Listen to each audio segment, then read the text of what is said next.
Good morning, and welcome to a calming ASMR opening of Final Fantasy XIV, Heavensward Reread. Takua! I did that to myself, on purpose. Hello everyone. I hope you're all doing well. Today, it's time for us to finish off something that we started way back around level 52. I'm, of course, talking about Scholar Quests. We've only got the last one to do, and once that's finished, we will attempt to do all of the Summoner Quests, levels 50 to 60. And then we're going to do, at least for sure, custom deliveries. We have the last stage of Zloe to finish. And then the Valentine's Day event. If we have more time at the end, I might consider doing another tribe quest rank up. But I am guessing probably not, if only because these are the last ones, which means they're going to take a much longer time, potentially, than the others. But yeah, that's what I have planned for today. So, let's go ahead and hop into it, shall we?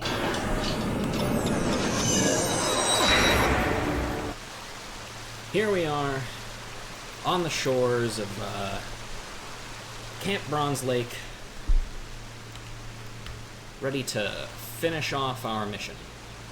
So let's get right into it. Forward, the Royal Marines. Surito Carito appears resolute.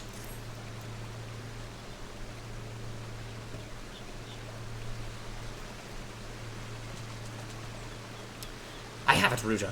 The means to track our invisible void scent. The time has come to discuss our attack. And we shall do so in the sun.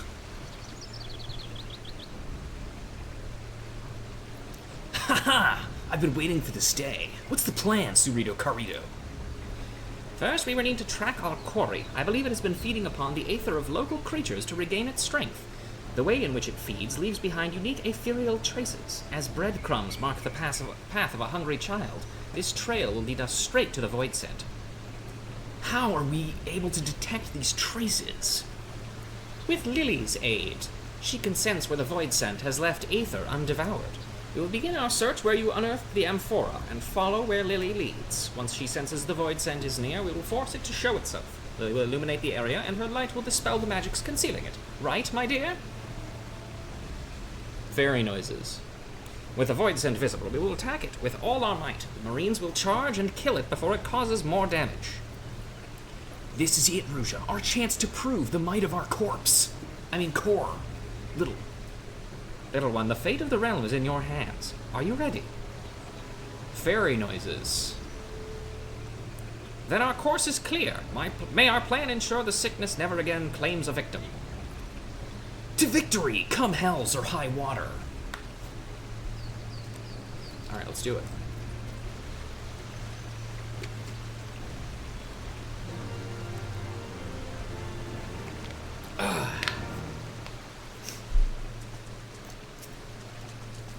Quickly, my friend, to where you found the amphora.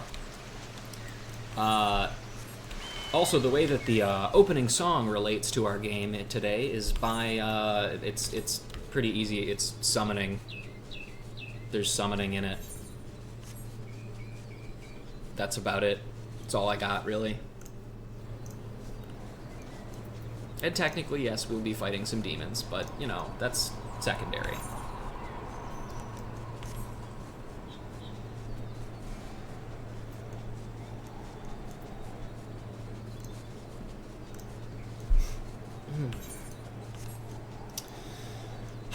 I've been looking ahead, by the way, to the upcoming streams,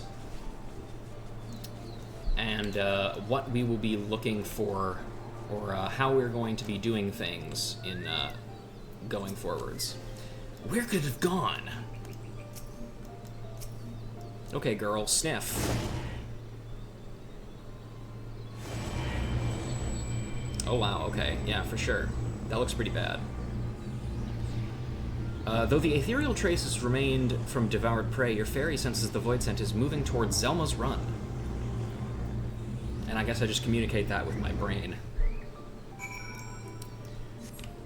Yes, the painfully Ishgardian event, but I'm talking a little bit more, longer than that, even, because as of now, we have entered the phase of the series in which we do all of the class and job quests before we finish out the main story itself. Now, that being said, you might have noticed that we have one area yet to explore, which is, of course, As Is Law. Where the fuck are we going? Oh, okay. But I have done some research into As Is Law, and there are a couple unfortunate things that I've noticed. Number one, of the MSQ quests there are 8 of them, with the last one, of course, being the final one of the expansion, and therefore the longest, because it's going to come with, like, you know, a dungeon, and then a trial, and then cutscenes after that, so that's going to take a very long time. But there are side quests that appear up until you finish. The last batch of side quests appears after you have finished the 6th quest in the MSQ chain. Which is very, very deep into the area. That's the same line as before. So, I am attempting to decide now what I'm going to do. Your fairy senses the void scent is moving towards Camp Bronze Lake. That's bad. There's people there.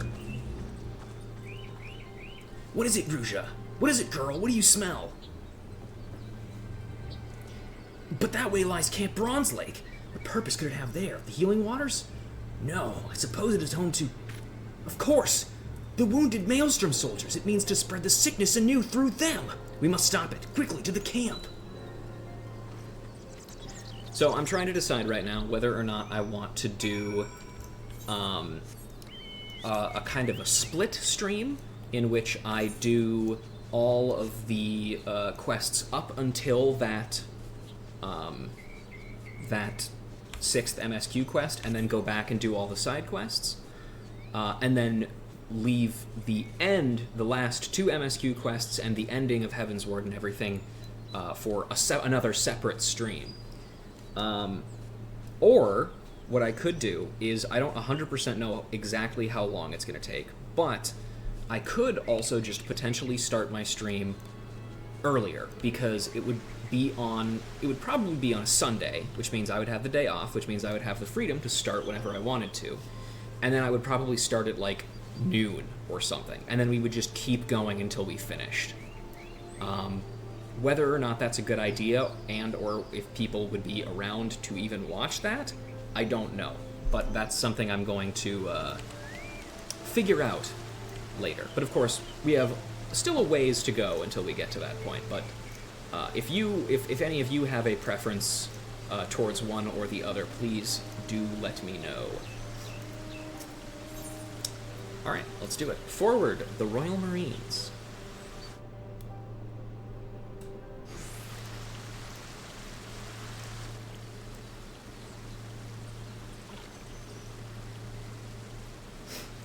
God damn it, this place is bloody crowded. If we don't find the void scent quickly, there's to be a lot more tonberries.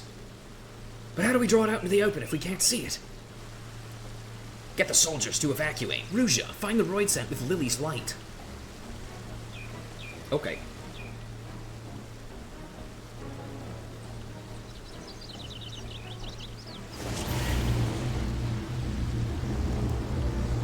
Only you can track the void scent and prevent forest fires and whatnot.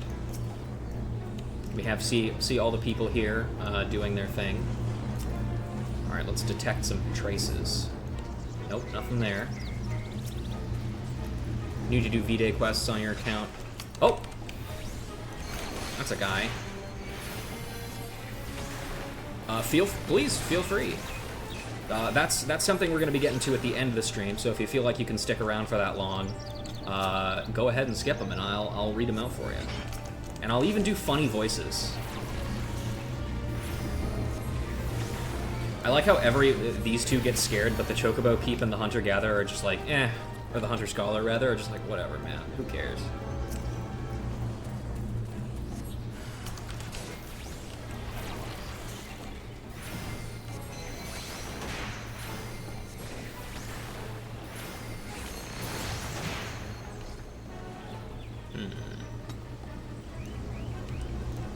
Sniff it out, girl. What do you see? Oh. Itoso adherent. Let's see.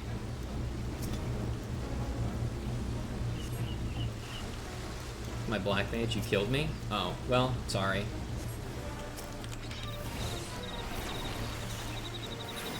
You shouldn't have appeared when I was sensing my ethereal currents.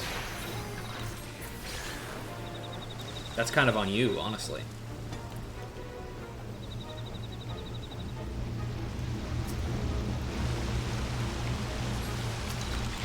Oh look, you're back, see? You're fine.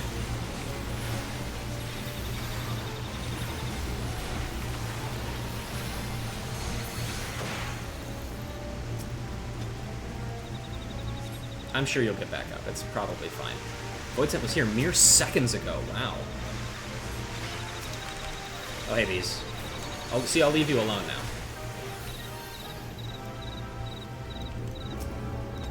Oh, no, you were the goopy. Oh, okay. Sorry, that's my bad.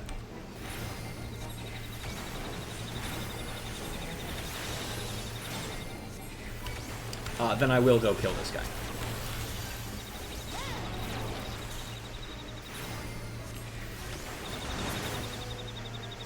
Nope, can't go up there. Apparently, so it was over there like mere seconds ago, it said. Maybe it's here now? Ah! Voidsent discarnate. What is that queer light? You can't use that word, Alpha. It's not your word. Is that it? Quick, after it! You don't know, I could be bisexual. He's kind of got me there, actually. I don't know.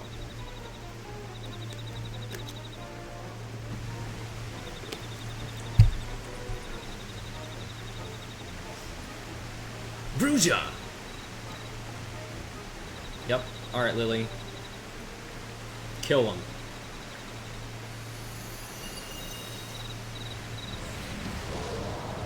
Oh, hello. At long last. Wow, monster! Why are you guys still here?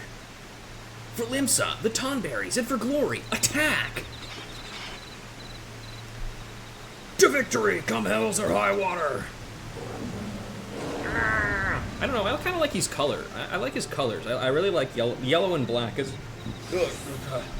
me. I wonder if there are certain words that if you say that in Solution 9, people are like, you can't say that, it's a slur. Oh, almost certainly.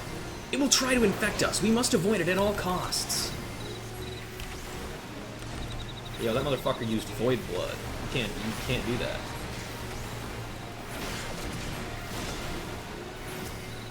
I agree, good colors. I can't imagine why you would think that. Do any of the rest of you have Dotoxin? You know what would really make this a lot easier, by the way, is if we had like a party list, and it was easy to see, what my party members' health values were, and if whether or not they had anything that required me to Asuna them, you know?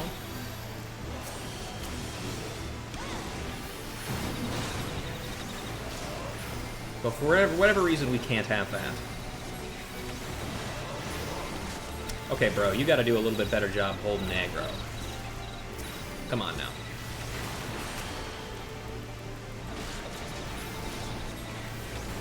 Look, he's still on me. Come on!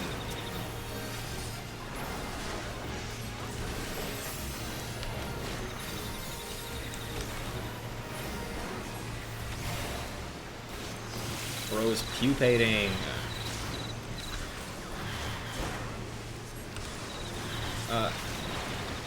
Your people will not face Nim's tragedy. Now light our breath. Cerrito Carrito. The sergeant. Oh yeah, look, the Holga Tolga's here, Cerrito's here, and a Tonberry Marine. You can tell he's a Marine because... unclear.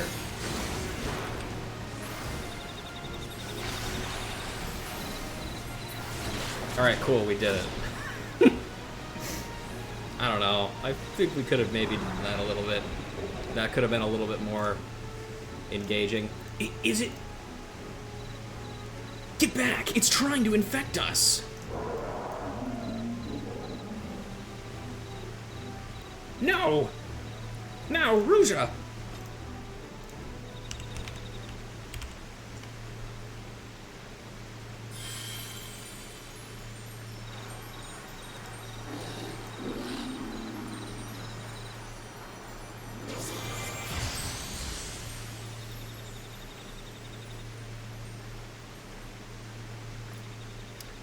Ha! We are victorious! Whoopee! Yippee! Wahoo!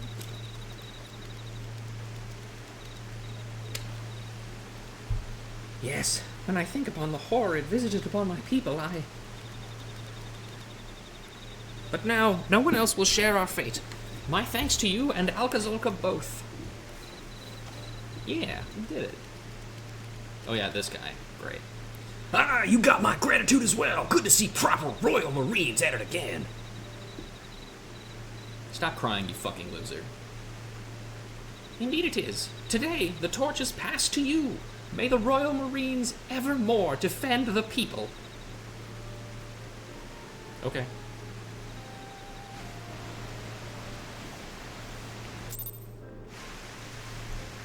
I'll get to talk to all of them. Wonderful. Hi, Cerrito. How you doing, buddy?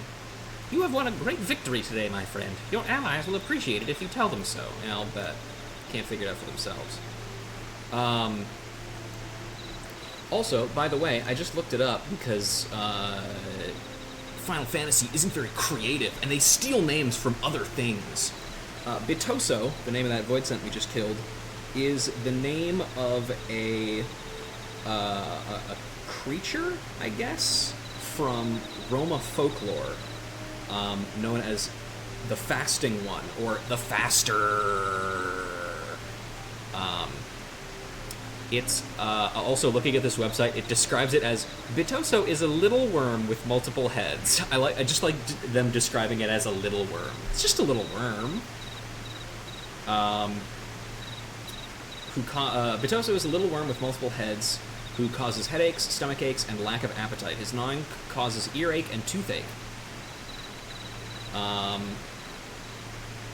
Let's see.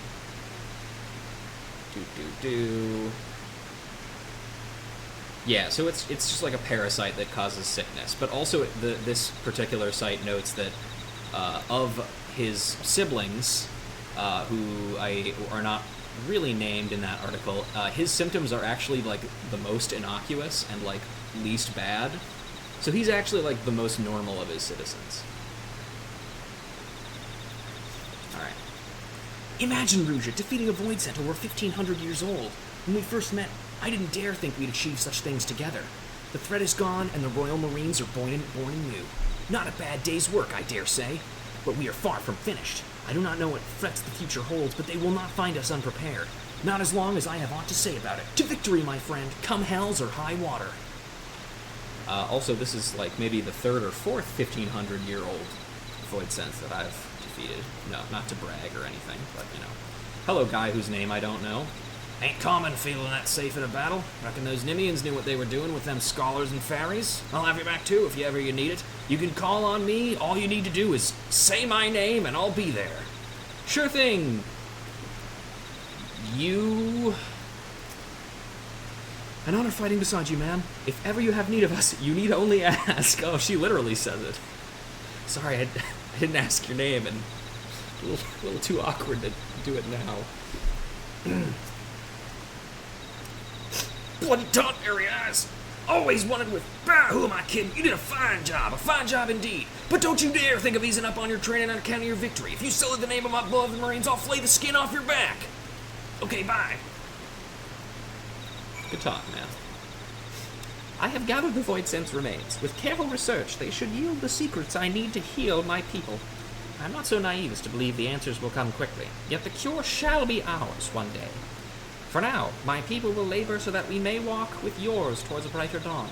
I would see a future where we are part of the realm, not shunned by it. Yeah, I think that's a good thing to work towards. Because remember, everybody, I can't help but bring this up.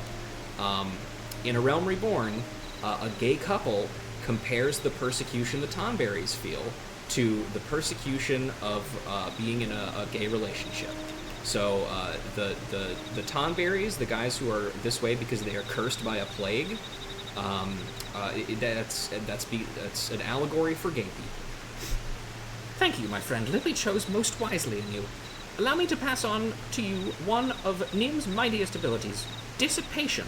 It is a secret spell meant for use only by those scholars who have earned the full trust of their fairy companions, because you eat them. Use it with care. Now, I must return to my people and you to yours. Fare you well, and may our efforts make tomorrow a brighter day. Huzzah! We did it. We learned how to eat our fairy. Delicious.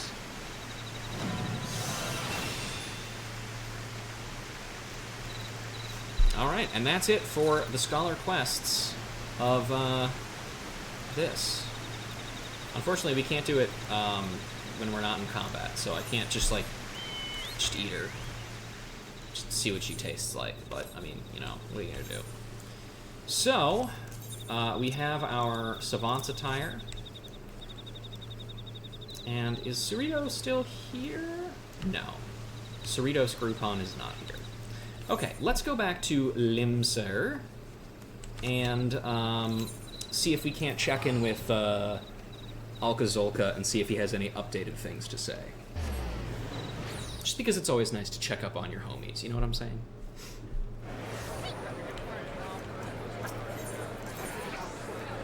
We're going to go to the Marauders Guild.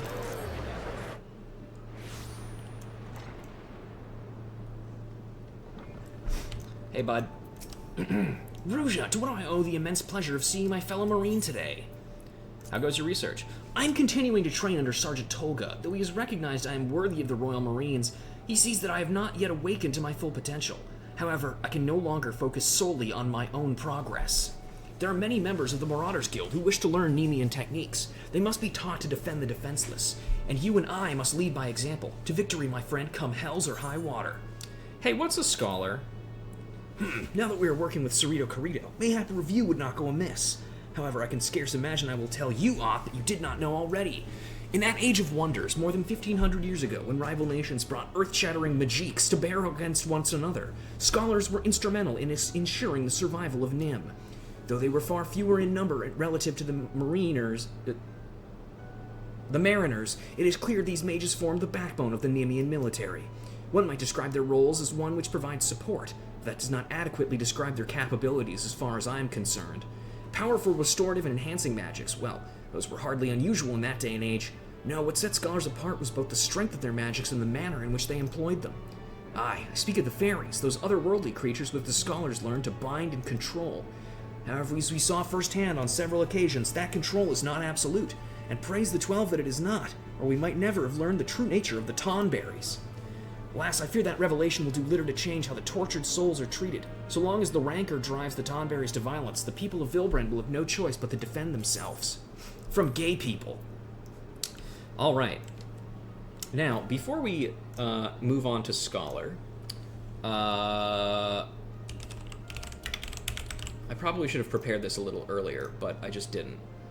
I am going to show off the final healer gland that we're going to be sticking with for the rest of Heavensward. You might recall that at one point in A Realm Reborn, we put on some modified scholar gear, and that was kind of our main look for the rest of the thing. So I'm going to put up a little privacy screen here. Everybody look at Brug Eye for now. Nobody's allowed to look until I'm done. Uh-huh, yep, that looks good. There we go.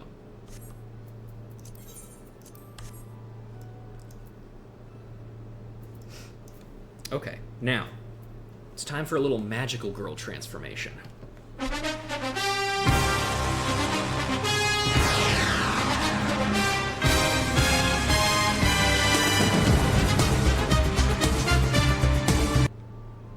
There we go. What do you think? I think it looks pretty nice.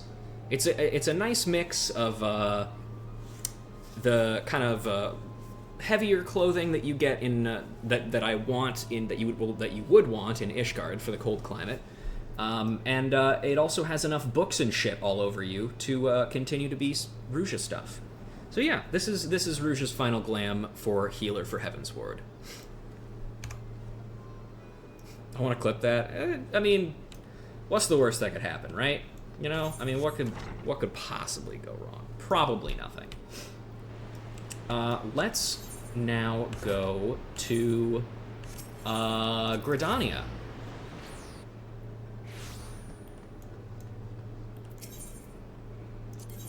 Not for the event, of course, even though the event is there. We're here because we got to talk to our summoner boss. So let's go ahead and switch over to that. Pull out the bunk.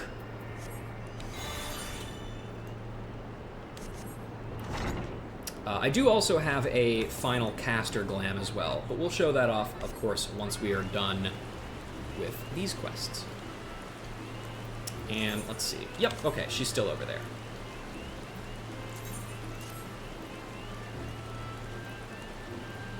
I'll pick a better song that isn't potentially DMCA'd the next time I debut this. How about that? That sounds like a good idea.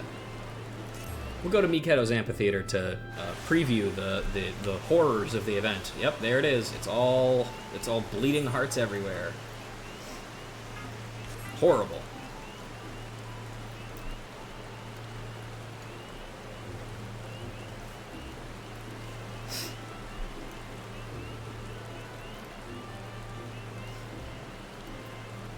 Awesome, thank you.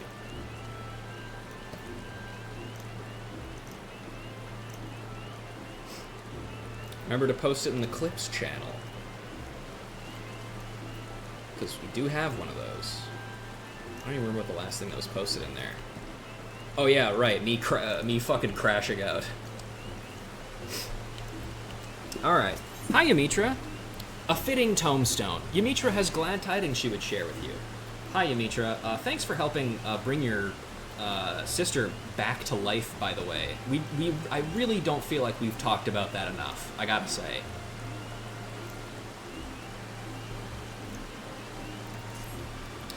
Ruja, you visit me at a most opportune moment. I have tidings of you that you of all people should hear. After our last encounter, I presented our findings on the art of summoning to my fellow scholars. Suffice it to say, the response has been enthusiastic. In addition to a flood of offers to assist with my research, I have also been promised a contribution of several rare Allegan tombstones. Really? Do you happen to have a spare 1,035 of those? Because I need them to finish my glams. I imagine that any summoning knowledge is hidden within these relics would prove a great benefit to us both. Shall we journey to Mordona now and pay a visit to Rambros? It would seem that I am to be the recipient of several Allegan tombstones. I suggest we call on Rambros at the St. Coinex Find and take possession of these valuable relics. Okay. I guess I will meet you there, then. Bye-bye.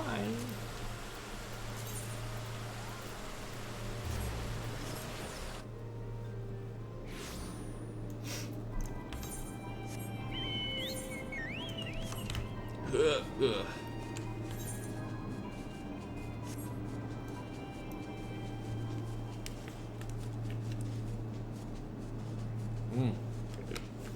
Delicious, delicious water.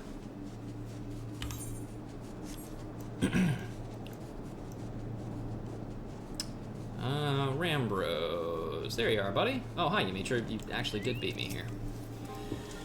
There's so many aspects of summoning that we are yet to fully understand. I wonder what incredible strengths might lurk within these newly unearthed relics.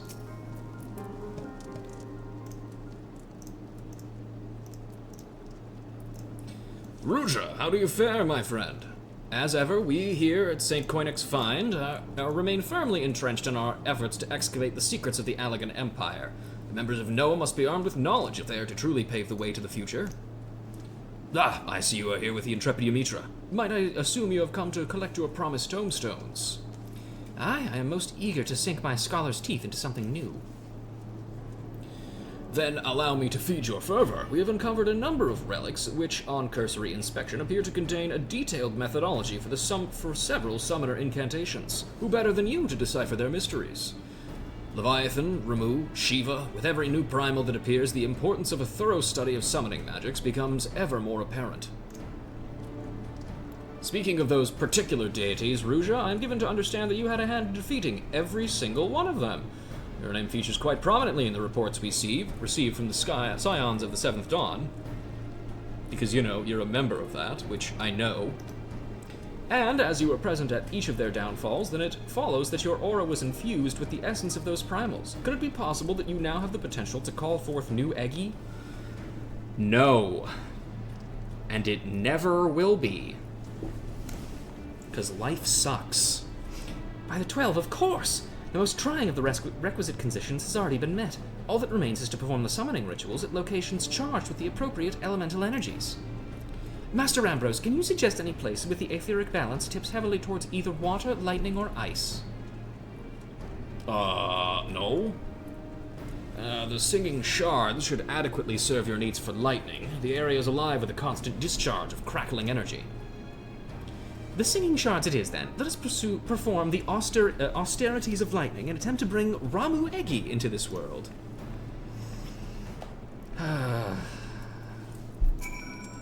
If you wish to begin with Ramu Eggy, then the nearby singing shards should serve your needs most admirably.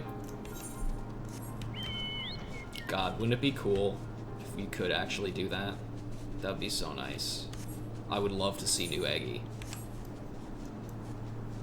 But no, we just get Solar Bahamut, a thing that hasn't ever actually appeared in this game, ever.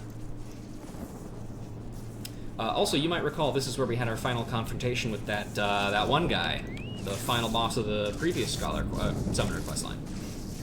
Remember him?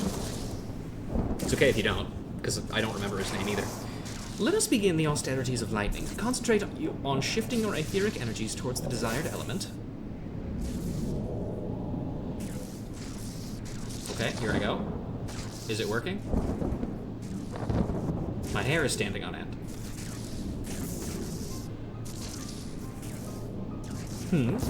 I sense nothing. I do not understand. All of the conditions have been fulfilled. It is as if the game designers don't want to add any more Eggies.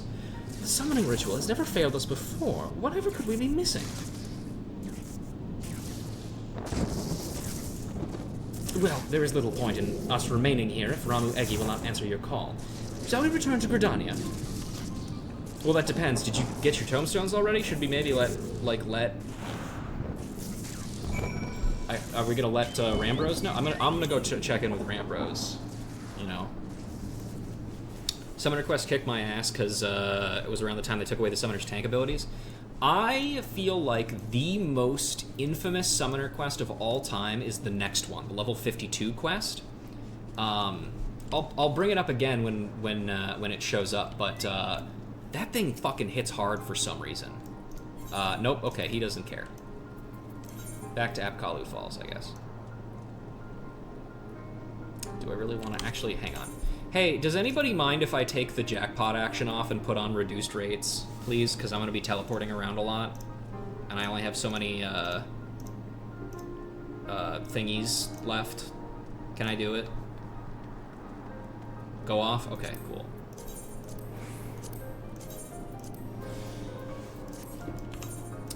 I actually really genuinely like a lot of the Summoner quests. I think that the strongest ones, like every job quest, happen in Stormblood. But I mean, otherwise, I think they're all very, decently interesting for the most part. It just so happens that gameplay restrictions kind of mean that you don't... It means that it doesn't get to be as cool as it could be, you know?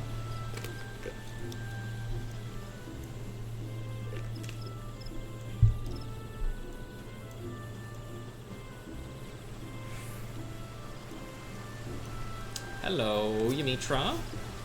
Hello, Ruja. I scoured my research notes for a hint as to why the summoning failed, but there were no revelations to be found. I'm forced to conclude that the cause might lie outside our current understanding of the art. Thus, I shall begin studying the tomestones we received from Rambros, and hope they contain some heretofore unknown wisdom. Have fun eating lunch. Mayhap these new Eggi require a different manner of catalyst. While I delve into this mystery, I suggest you continue practicing your art. We enter an uncharted realm of summoning, and you must be prepared, body and spirit. Okay. I am now prepared, body and spirit. A matter of fact. Oh good, we get Energy Siphon, the most useless scholar, or summoner ability. Yumitra has new knowledge to share with you. Greetings, Ruja. Since the 5 seconds ago when we last met, the arduous task of deciphering those tomestones has occupied my every waking moment. I have made significant progress, but the cause of the ritual's failure yet eludes me. I am somewhat heartened, however, by my discovery of a number of new incantations. In fact, there is one spell which I believe you could soon master with a minimum of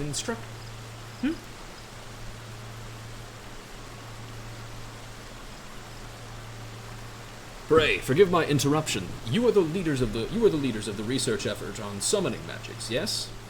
I'm Captain Dancing Wolf of the Immortal Flames. It is fortunate I find you together, as I have questions for you both. And what would the Immortal Flames want with us, Captain Wolf? Does Ulda's military have some vested interest in the activities of summoners?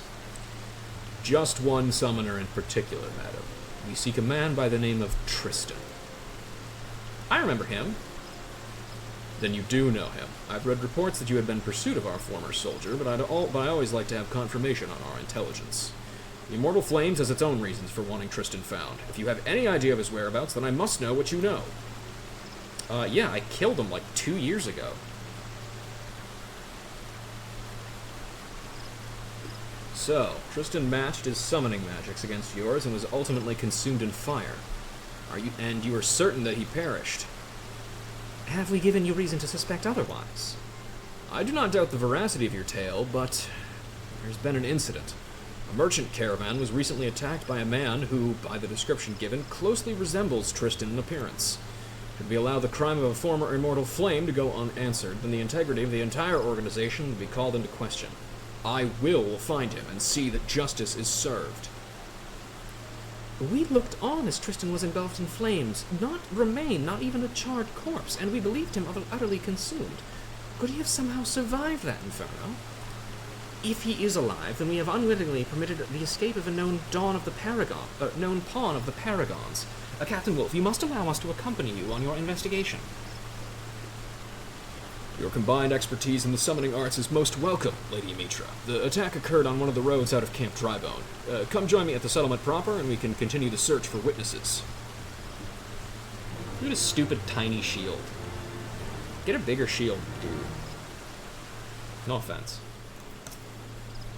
We cannot allow a madman like Tristan to roam unchecked. Let us hasten to Camp Drybone and assist Captain Wolf in his investigations. Forgot to upload UID of my character and Seraph before I switch PCs. No! Your hotbars! Your buttons! Your everything!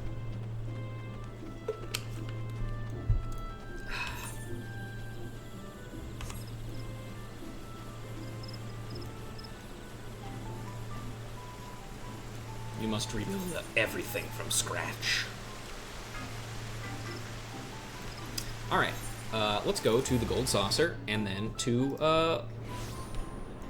Ulda, because, once again, it's a free trip. This is how you save money.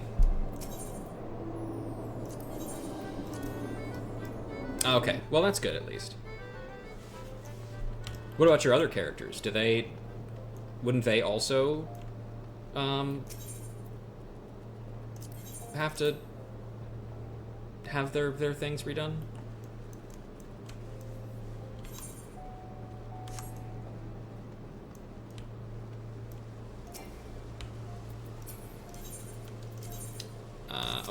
we want to go this way.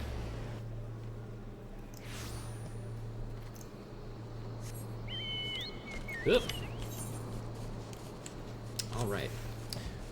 I may as well also take this time to reach into my bag of stream topics yet again, because I have some fun ones to talk about. Remembered on your main? Oh, okay, good. So this one's going to take a little bit more explaining, so I'll just start now. One of the attractions at Frosty Faustings, as well as Combo Breaker, is this thing called Popcorn Baron, which is like a vendor that sells like exotic flavors of popcorn. And I'm just gonna go ahead and rattle off I took 2 pictures of all of the different flavors they offer, and I'm just gonna read these off real quick here because I feel like it's funny. Here we go. Bacon cheddar, blackened cheddar, black garlic and Parmesan truffle, cheddar, chorizo, dill pickle, garlic bread, garlic Parmesan, honey barbecue, ketchup, maple bacon, pizza, ranch, salsa verde, sour cream, and onion, teriyaki, buffalo wing, Cajun, chile limon, chipotle ranch, flamin' hot cheddar, garlic habanero, jalapeno, Korean barbecue, Nashville hot, scorpion barbecue, sriracha, white devil, that's what they call me, birthday cake, caramel, chocolate chip cookie dough, cinnamon roll, gingerbread, kettle corn, key lime pie, milk chocolate, New York cheesecake, red velvet cheesecake, white chocolate raspberry, apple, berry, cherry, grape, lemon, lime, orange, strawberry, watermelon. Those are, and to remind you, those are popcorn flavors. I tried the cinnamon roll flavor, and I mean, it was like black magic. It tasted like it, but the texture difference between, say, like what I expect from eating a cinnamon roll versus what I expect when eating popcorn, because it tasted like a cinnamon roll, but the texture was popcorn. I just couldn't finish it. So the next time that I'm out there and I go to Popcorn Baron, one, I'm going to make sure that I know ahead of time that it takes 3 hours to get your order done, because it did, which is insane. But that's just how popular it is. But I'm also going to try and go for a flavor that I think texture-wise matches up more with popcorn to see if I can finish it. Assuming Tristan really was behind this recent violence, whatever could he stand to gain from attacking a simple caravan? Yamitra, Ruja, as we are now cooperating on this investigation, I see no reason not to trust you with some of its duties. Let's split up and find out what these merchants know. Oh boy, I love questioning merchants.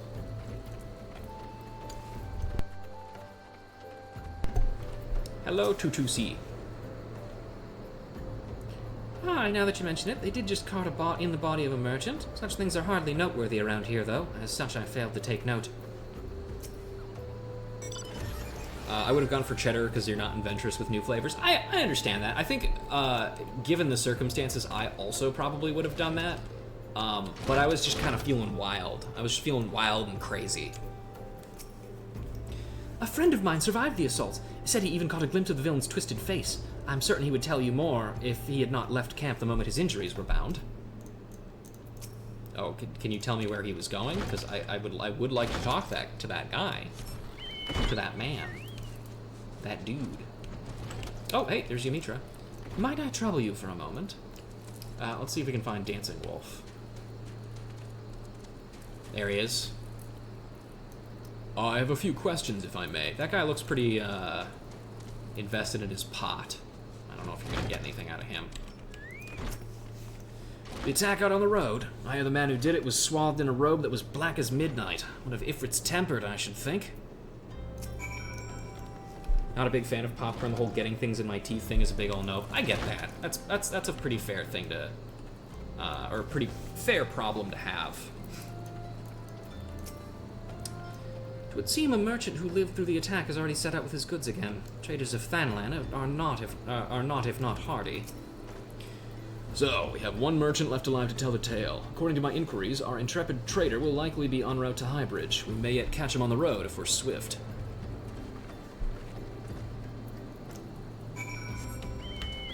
I love me some popcorn, especially like nice hot buttered popcorn. Mwah, delicious. Good stuff. Oh look, he appears to be under attack by various miasmas.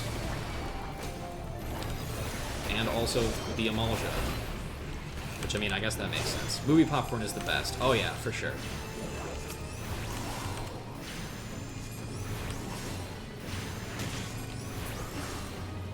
Nice and easy. Hey buddy, how you doing?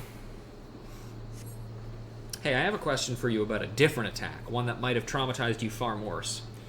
I hear Mulder war cries. Are you unhurt, sir? Yes, thank you. Well, aside from the injuries I sustained from a previous incident, I suppose. First the caravan, and now this. Must Thor be so eager to usher me into his hall? It is concerning the assault on your caravan that we endeavored to seek you out, sir. Is there aught you can tell us of the attacker? Aye, I should be glad to see him brought to justice, though I did not see his face in any great detail, concealed as it was in the depths of a black cowl. I did glimpse a lock of silvery hair, something that is exceedingly common, actually, believe it or not.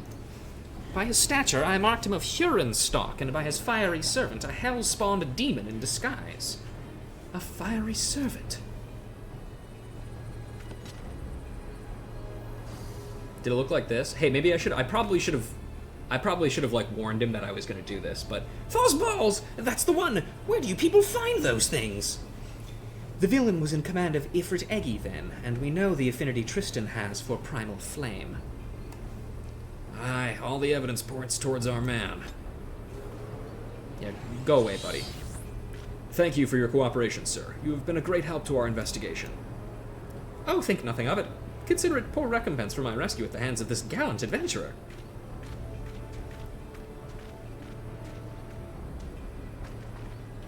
Must report these developments to my superiors at the Hall of Flames.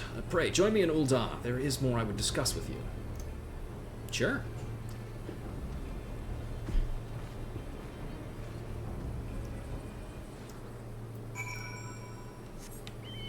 Alright, and that's the level 52 quest done. So I guess it was not actually the level 52 quest that I was thinking of. It might be the level 54 quest? I don't remember exactly the one, but there is a particular one that we do in Central Thanalan that's pretty notorious, I think.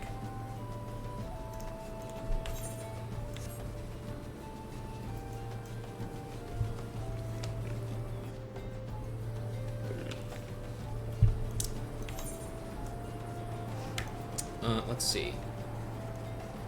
What else do I have? What other fun stories do I have to tell?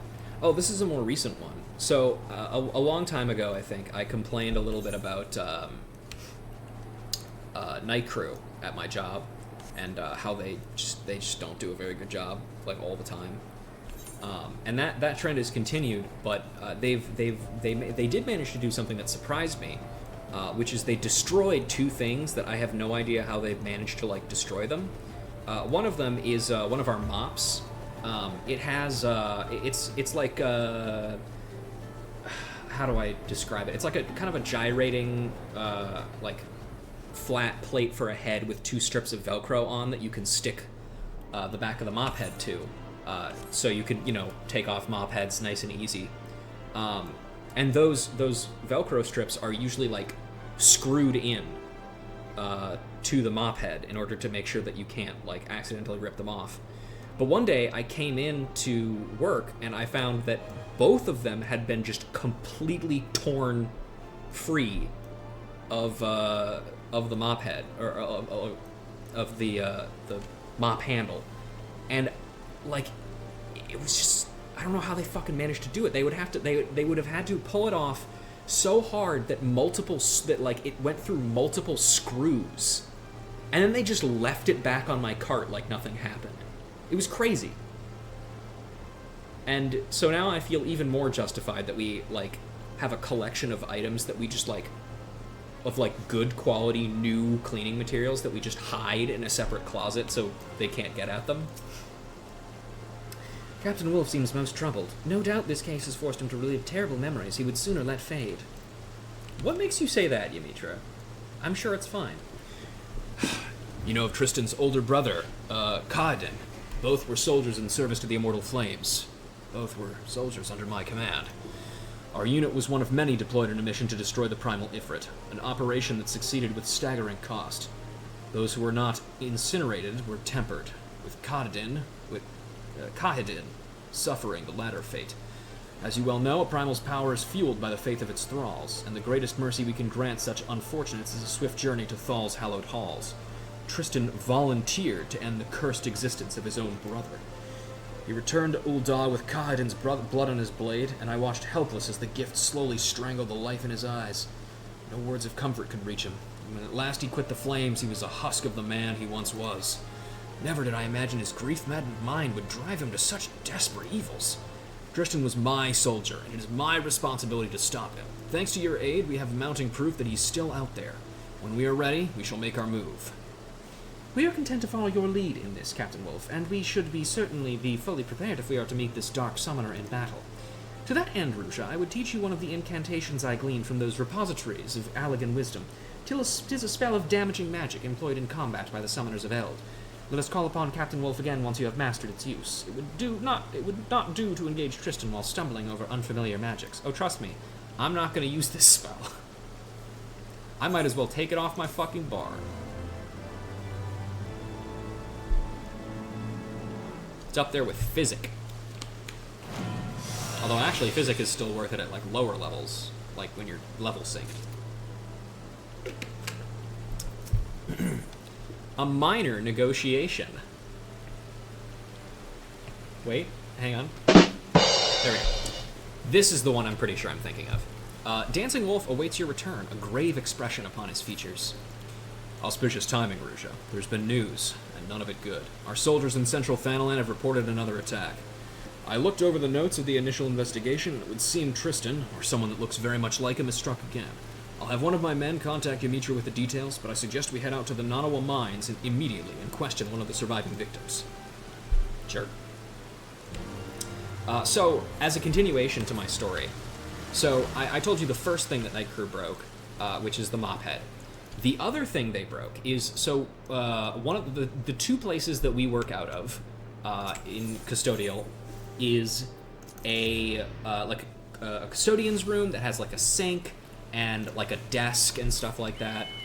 Hi Nico, welcome in.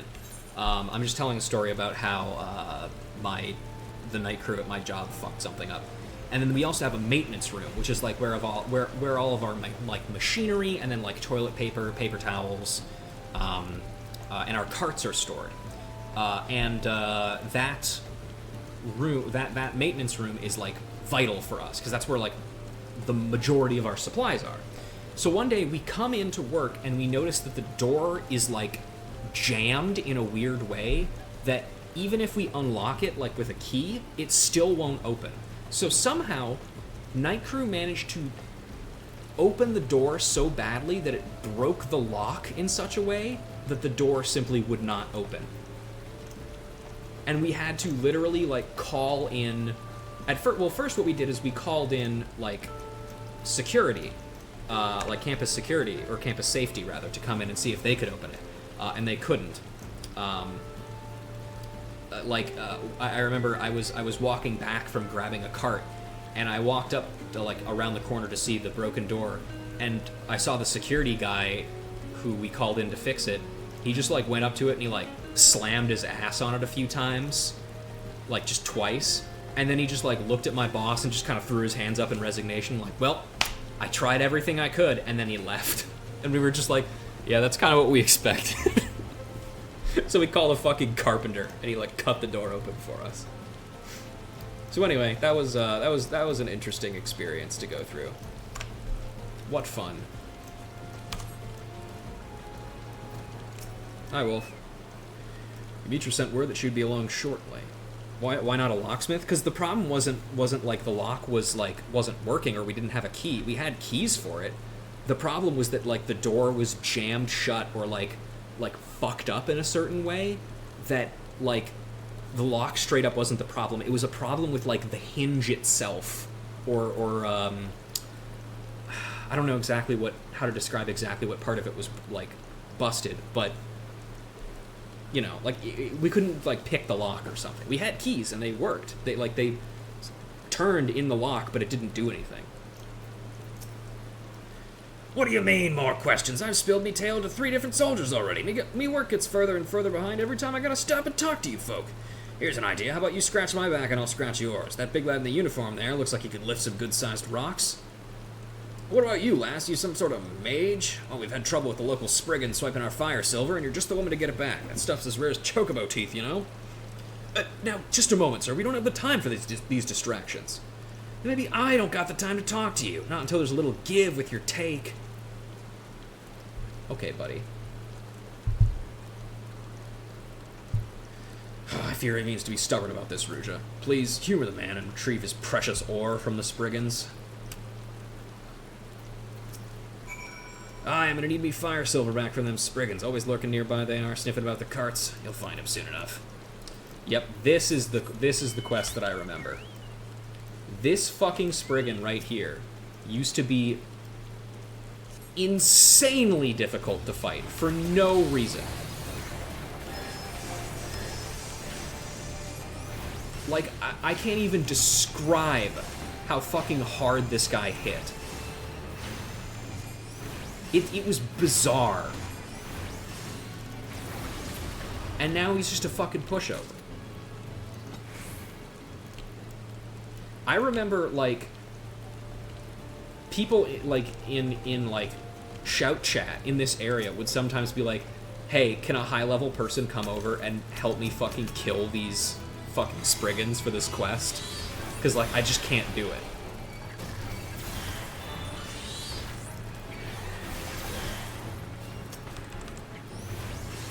There were a few times where you had to bring out Titan Eggy back when it did, like, slightly different things than having your other ones out.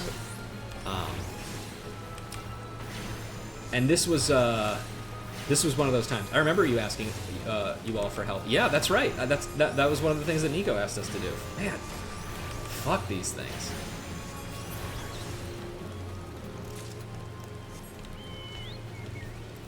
And that's a change I'm perfectly happy to have, because, like, it didn't add anything that these guys were just, like, insanely strong for some reason. Makes more sense that they're just kind of punks, you know? It could have also just been, like, the gear we had on at the time just wasn't up to snuff. Because, like, I mean, a lot of people just do these quests as soon as they appear, you know, as soon as they're of level to do them. And you should do that. You shouldn't do what I do, which is wait until you're level 60 to do them all at once. Because you're missing out on a lot of abilities that you wouldn't have, or that you would have otherwise. Oh, Wolf looks like he's doing well. Oh, this is a picnic compared to my officer training. Whoa, one sec.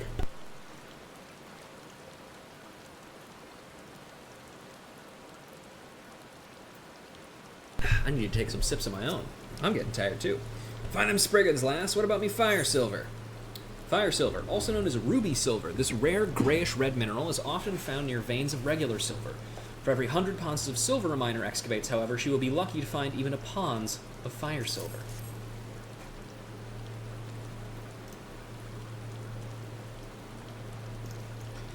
Oh, you got the whole lot back. Much appreciated. My apologies. The studies took rather longer than I... Captain Wolf, is everything all right? Everything's fine. Now, let's hear your story, sir. I reckon you found it. Well, we was leading the mines, loading these carts with our haul for the day, when this bloke in robes appears. Doesn't say a word, the bastard just snaps his fingers and sets his pet demon to lighting me mates on fire. Oh. Ifrit Eggy. Rouge, if you'd be so kind. Sure, I will do it without warning, as I do always. Bloody hells, aye, that's the fiend I saw. 'Tis as we feared, then. And this robe-clad man, do you have any idea of why he attacked you? Well, lass, there's more than silver to be had from Nanawa. On a good day, we dig up our fair share of crystals as well. That seems to be what he was after. Not shame to say I fled for me life once folk started going up in flames, but when I went back to sort out the mess, the cart what had the crystals in it was empty. He took them all. Aye, every single one. And that's all I've got to say about that. Hope you catch the bastard. Why? Crystals. There was a crate of crystals on the list of goods stolen from that caravan. Must have taken everything else to conceal his intent. Our quarry grows careless, or simply impatient. It's time I re-examined certain other incidents that we did not think related to this case. Meet me at the Hall of Flames, and we shall discuss the matter further. I can imagine only one reason why a man such as Tristan would seek to acquire a wealth of crystals. Come, Ruja, let us not keep Captain Wolf waiting. Captain Wolf tried to open a jammed door, poor guy. God, yeah, that's rough. Had to cut it open with his sword, probably. If I had a sword at work, that would solve a lot of my problems, I will admit.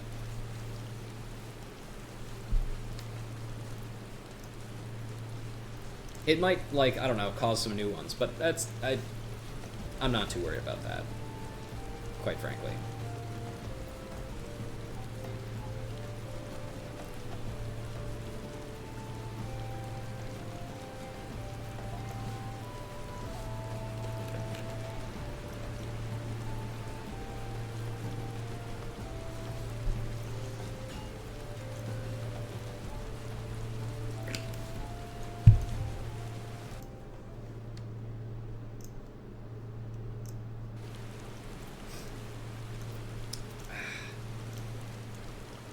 If everyone had a sword at work, it'd be interesting at least. It's true.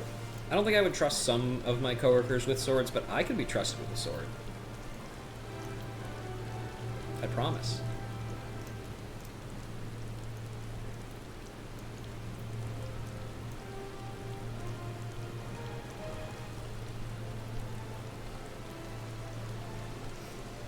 Hello, I'm back. Whatever evil our callous foe is planning, we cannot allow it to come to fruition. Let us speak to Captain Wolf and learn what else his investigations have uncovered. I inspected our incident reports. One sec, I have to yawn. I'm really tired.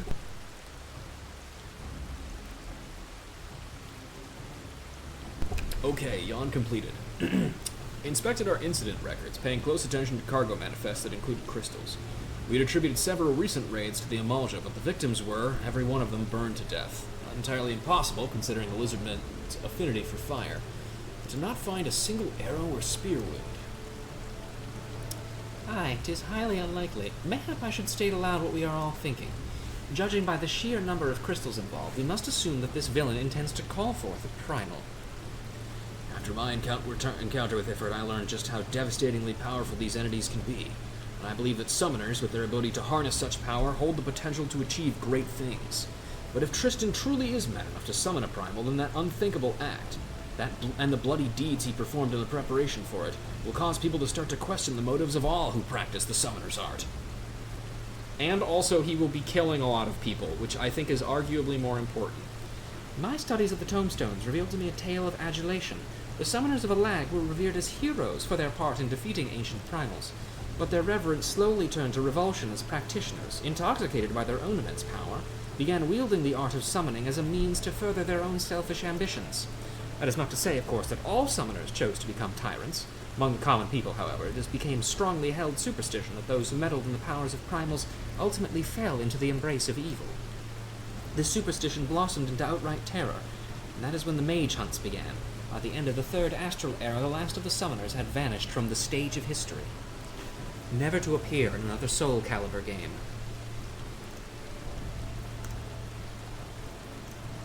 Actually, is Stage of History, is that Soul Calibur? I can't remember. Doesn't matter. And should we allow Tristan to go through with his plans, then we risk a repeat of that tragedy. I will review the state of patrols on the crystal trade routes. We will catch them. Yes? Excellent. Thank you both for your confirmation. Ruja, before I joined you at the Nanawa Mines, I was able to recover another incantation that may prove useful in the coming days. Wield its power wisely. It's Ruin, but a third one. I know you already have Ruin 4, but don't worry about that. Ah!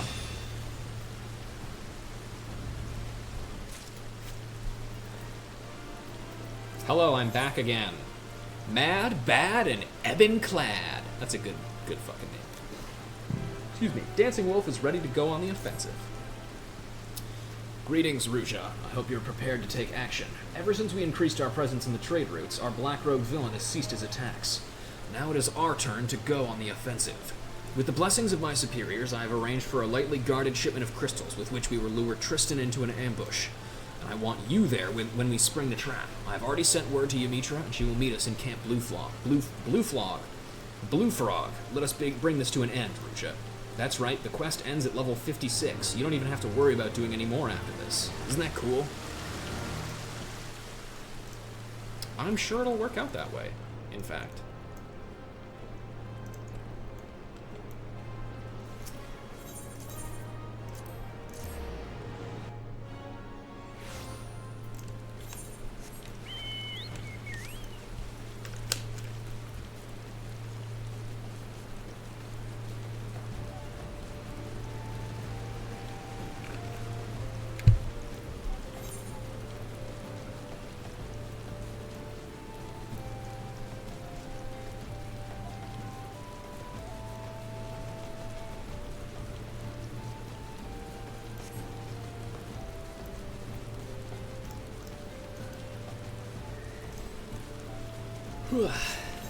Alright. Excuse me. I'm really yawning a lot today. I have been working on trying to alter my sleep schedule a bit for my weekdays, but I don't know if it's actually going to work, really. We've been waiting for you, Ruja. Let's put Captain Wolf's plan into action. Ruja, you're here. Good. Our crystal couriers have just left camp. The plan is simple. The caravan will head towards the processing plant, but conveniently break an axle before reaching the East Watchtower.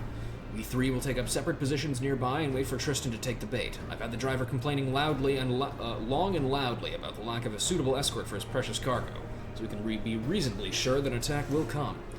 Trust you need no further explanations? Head to your assigned position and do your best to keep out of sight. Sure.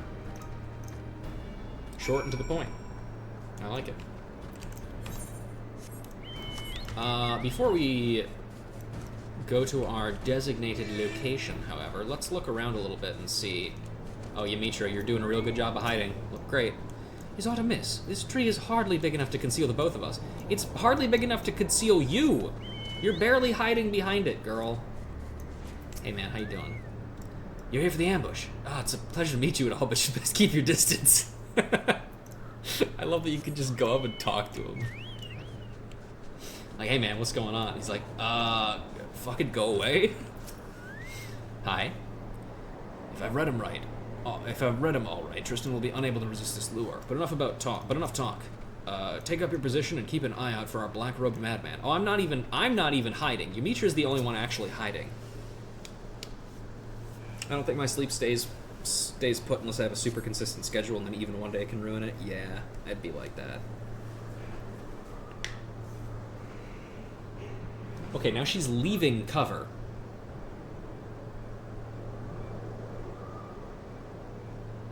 And again, okay, well, I mean, at least he might be taking cover. Ah, it burns! It burns!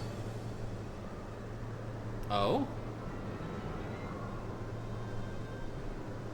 That's our guy. I think.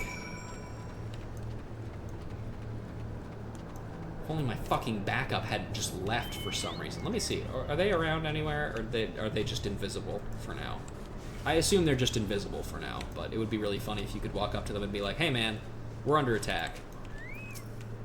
Ah, it burns! It burns! My biggest problem with my sleep schedule and stuff is the fact that, like, I want to stay up later than I do, but but for 5 out of every, like, for 5 out of the 7 days of the week, I have to be awake by 4 a.m., which means I need to go to bed early if I want to get, you know, enough fucking sleep.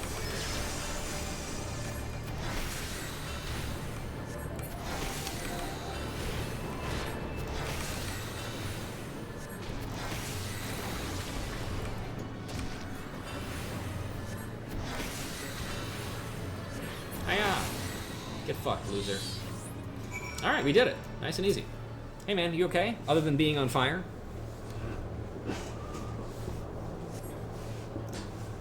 You seem to come out of it, you seem to have come out of it, like, remarkably well, considering that you were on fire. Talk to me, soldier. I'll live, Captain. He popped right out of thin air. Took me by surprise. The same thing happened to me. Another man in dark robes stepped through some manner of portal and assailed me with spells. My position also came under attack. An underling, judging by the ease with which I dispatched him. I've never before seen such teleportation magics.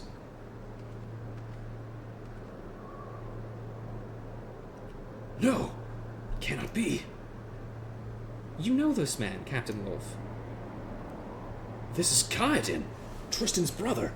But how? He was tempered, slain. And now both siblings have disappointed me. I should exercise more care in choosing my pawns. Hi, it's me. Anassian! That voice! You were the one who taught Tristan the art of summoning. Have you come to inflict yet more misery upon the world? Yup, that's the MO. Tristan. Oh, that was the other's name, yeah. I'd hoped to groom him. To be a summoner. Oh, okay, yeah, that's better. Granting him the knowledge of Alag's mages, that he might unleash his wrath against the primals. Alas, he was all too easily vanquished. No matter, the Bringer of Light has proven a more than adequate replacement for my failed God-slayer. With every primal you kill, the Beastman's fervor grows ever hotter. We need but supply the tribes with crystals. Watch as they summon even more terrible deities. Bye. When the confluence of chaos again reaches its peak, the world should be swallowed in dark. You should finish what you're saying before you leave. That's what I would recommend, personally. He's gone. And we should be gone as well. I shall see that my soldier is treated for his wounds, then await you outside the Hall of Flames. Oh, wow. Yeah, he really did. Oh, yeah, also... oh, yeah, Nimian Marine. There we go. We'll pop that title on.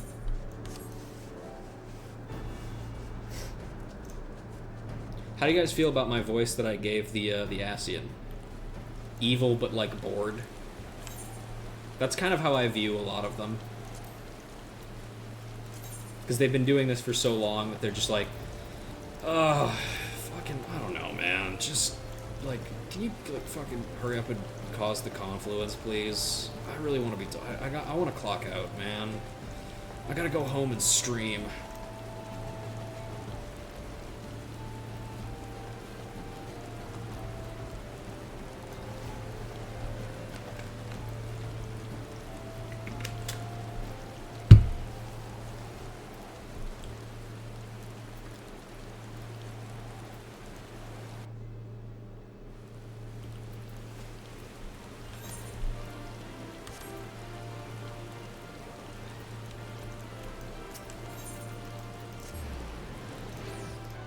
Disgruntled employee VA, yeah. Swipe typing on mobile. I've never managed to get the hand of swipe typing. Because I type badly already. I don't feel like I need to add swipe typing to my list of things that I'm not good at on my phone. Once again, a paragon lurks behind the curtain, pulling the strings. I should have suspected. Swipe typing is when you, like, on your keyboard, you, like, press and hold, and then, like, move your finger in the like, over the letters quickly, instead of, like, tapping them individually. I'm pretty sure most phones can do it. I don't know when it was added necessarily, but, yeah, it works better for some people, but, I can't do it. I believe some reassessment is in order. We now know that the black-robed menace we thought to be Tristan was actually his brother, Kaedin, a reanimated puppet under the control of an Ascian. Both brothers were present at Ifrit's defeat, so Kaedin's aura, too, would have been stained with the Primal's essence, which, if I understand correctly, would explain his ability to command the Eggy. With that Ascian to raise the lad's corpse and press him into service as his pet summoner, I shall see the Blackguard suffer for his cruel depravity. Aye, the Paragon has many crimes for which he must answer, but we must move with great caution. The power of these immortals is not to be underestimated. I feel like if you had an Android back in the day, you're probably more used to it. iPhone was late to the game. That's true, yeah. I definitely think of swipe typing as much more of an Android thing rather than an Apple thing. And I've had Apple phones my entire life. Not necessarily by choice, just because, like, that was what my family had. I will return to Gridania and redouble my efforts to decipher the remaining tombstones. We cannot face an Ascian unprepared. No ability for you this time, fucker. Oh good, level 67. I could have tranced all night. Dancing Wolf seems impatient to confront your elusive enemy. Ah, Ruja, if you've come for word on the Ascian, I fear I've little progress to report. We did, however, hold a service for Kaedin. I assembled the soldiers from his old unit, and together we conveyed his remains to the priests of Thal. As for Thanline's trade routes, there's still the odd raid by the bandits or beastmen, but not that involves men in black robes. I must confess, I'm at a loss at how we might track our foe. Ah, have you spoken with Ymitra? I believe she had a few new findings to share with you. Awesome, we gotta go back to fucking Gridania, come on. Ymitra mentioned she wished a word with you. Lass is back in Gridania, last I heard. Fine, I'll fucking go back to Gridania. Be that way. And I can't even get a free flight, because it's not an Ul'dah. Shit sucko. Alright. Take me to the Gridanes, please.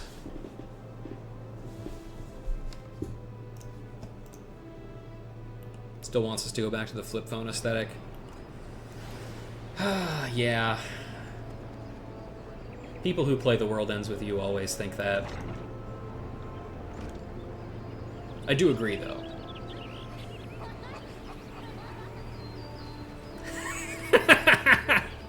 I love getting two confirmations of that immediately after I say it.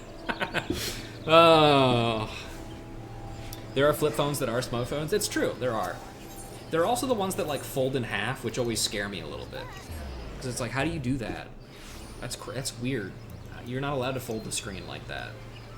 It breaks it. And if it's broken, then it doesn't work anymore. And how are you to play games on your phone if it doesn't work anymore?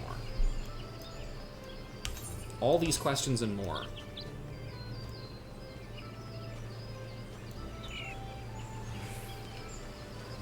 Hi, Ymitra. Why did I have to walk all the fucking way back to Gridania for this? Ruja, there you are. We have much to discuss. I have been engrossed in my studies, you see, seeking every advantage for our inevitable clash with the Ascian. And as I struggle to unravel the mysteries of knowledge, unravel the ancient knowledge of the tombstones, I unlocked a good many mysteries, including the reason why you were unable to call forth Ramu Egi. When you summon an avatar, you draw upon your body's reservoir of aether to grant life and form to what is known as an arcane entity. That much we already knew. I had, however, overlooked the simple fact that our aetheric reserves are finite. Thus the magnitude of the Egi that you are able to summon is limited by the extent of your own life force. Simply put, if the Egi is too powerful, then the summoning fails. But do not despair. The summoners of Alag once devised a method by which one might circumvent this intrinsic limitation. Rather than attempt to summon a separate physical manifestation of certain Egi, the most accomplished mages discovered that far less ether was required to infuse themselves with the essence of a primal's power.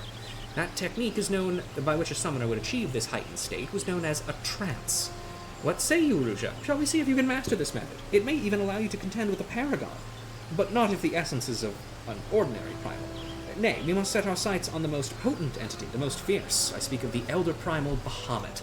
On the day of the calamity, the dragon vanished in an explosion so massive that his ether was carried to the far corners of Eorzea. You, among many others, have already been touched by his essence. All that remains is to perform a meditative ritual in a place steeped in Bahamut's energies, and you should be able to enter the trance of the dread worm.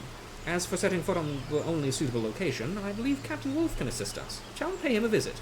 Would you like to go back to Ul'dah, you stupid fucker? If we are to unlock the power of the ancient summoner's trance, then we shall require Captain Wolf's assistance. Let us make haste for Ul'dah. So, the explanation for why you're able to do Bahamut summoning stuff, even though the Bahamut raids aren't required, it's a decent one, I would say. It's just like, yeah, when he fucking exploded, everybody was exposed to Bahamut energy. So, you just have it, I guess.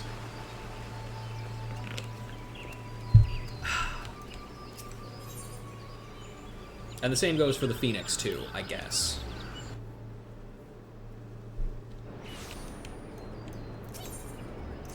Wait, nope. Gotta take our free trip. There we go.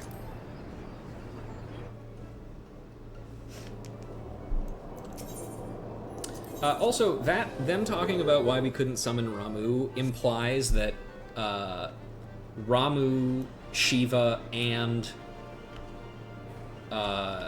Leviathan are all, like, way stronger than Ifrit, Titan, or Garuda, which, considering how much they talk up, like, Titan, or, like, I mean, Ifrit to an extent, but, like, especially Titan and Garuda. You know, it just seems a little, I don't know. Like, Leviathan, sure. I believe Leviathan. Leviathan's insane. You know, like, the shit that he pulled on Limsa, like, the effects of it are still there to this day. You know? But Ramu, Shiva? Like, Shiva? Really? I don't know, man.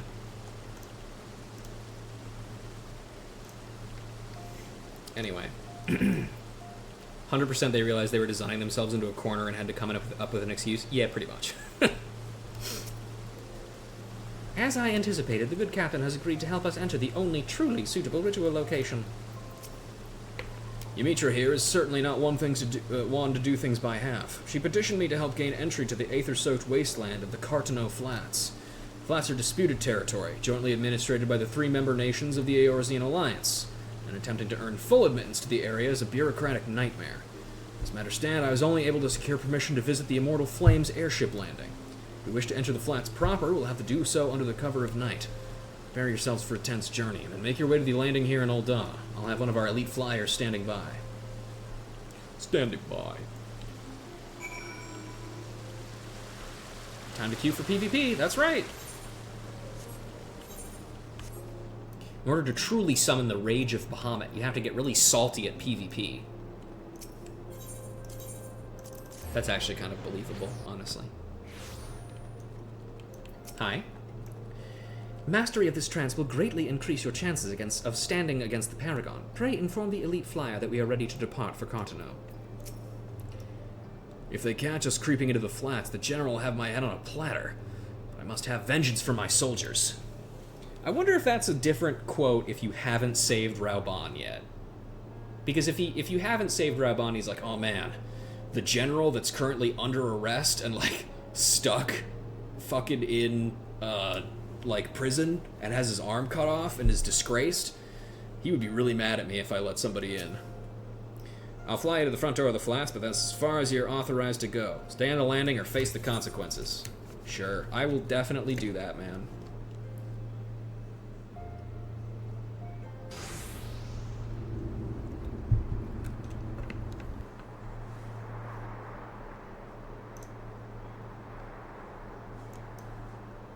Here we are.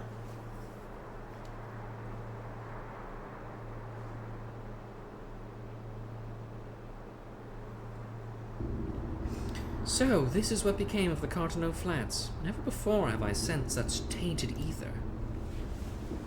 Let us not linger long, Ruja. Turn your mind now to Bahamut's terrible majesty. Allow his power to seep into your very being. Remember, allow the spirit of this bad dragon to enter you completely and fill you. Nope, not doing that. Nothing? We may need to deepen your meditations. Do you truly attempt to harness the might of Bahamut? The essence of the Elder Primal will tear your mortal frame asunder. Ugh, love saying asunder. What a good word. Hey, it's me, the devil. Chaos rises in the presence of power. But you, bringer of light, can be allowed to shine no brighter. Come and be doused in the endless waters of the 12th Chalice. Wow, all we needed to do was show up here, and he was just like, yeah.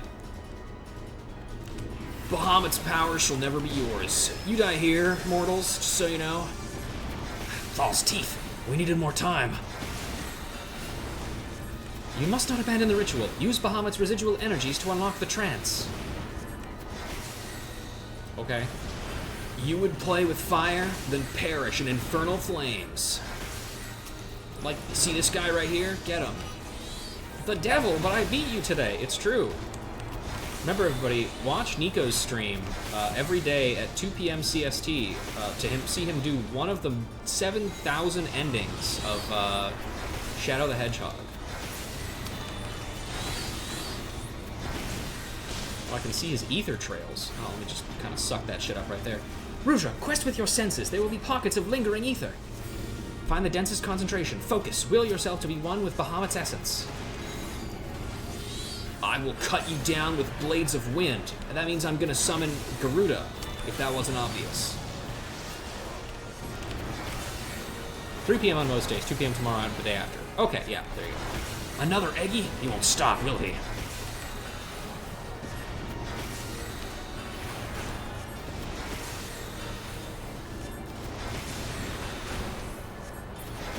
So, yeah, if you really fucking like Westopolis, check out Nico's stream. Ruzha, concentrate! Enfold your mind on Bahamut's wings! Hey, hang on one sec. Nailed it. Ow! Whatever. You are persistent, bringer of light. I'll bury you in stone. That means tight and edgy. Eggy, whatever. I don't know how to say these things, man. For the love of Thal, Ruzha, might you meditate a little faster? Fuck you, buddy. Honestly, you're doing fine. Like, he's really not actually damaging you all that much, shockingly.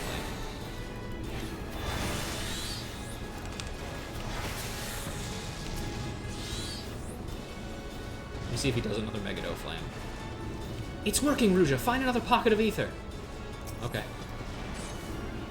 He's not doing it. There we go. Concentrate on the images of Bahamut's claws. You still do not understand. The waters of the 12th chalice are endless. Where does he find such strength? Do not yield, Ruzha. He summoned 3 Eggy at once? I should have brought reinforcements. Oh, well, one of them's dead. Continue seeking the ether. Without the trance, we cannot prevail. I think that should probably kill Titan Eggy just fine. Or Garuda Eggy, rather.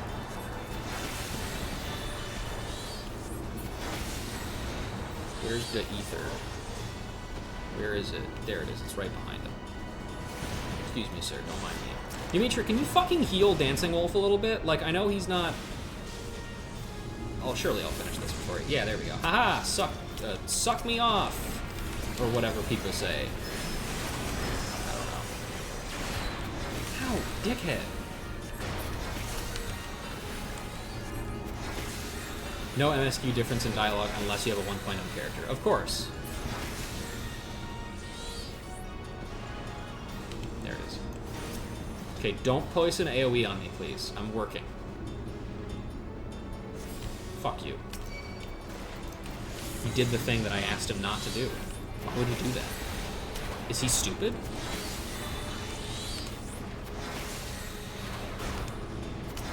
Don't stun me. Thanks.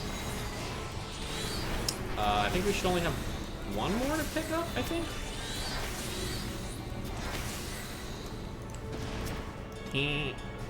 Don't put an AoE on me. Don't do it. Concentrate on the image of Bahamut's roar. Oh! That seemed normal. Ease yourself into the Dreadworm trance. What does that mean? What just happened? No! The might of the Dreadworm! Editor's note. This is not how Dreadworm trance works. It is done. The trance is yours. Now sweep aside these lesser avatars. These motherfuckers ain't the last airbender. That's for sure. Wait, hit that guy too. One more time. There we go. Oh, we didn't even actually need to kill the... Right, of course, because he's going to run away immediately.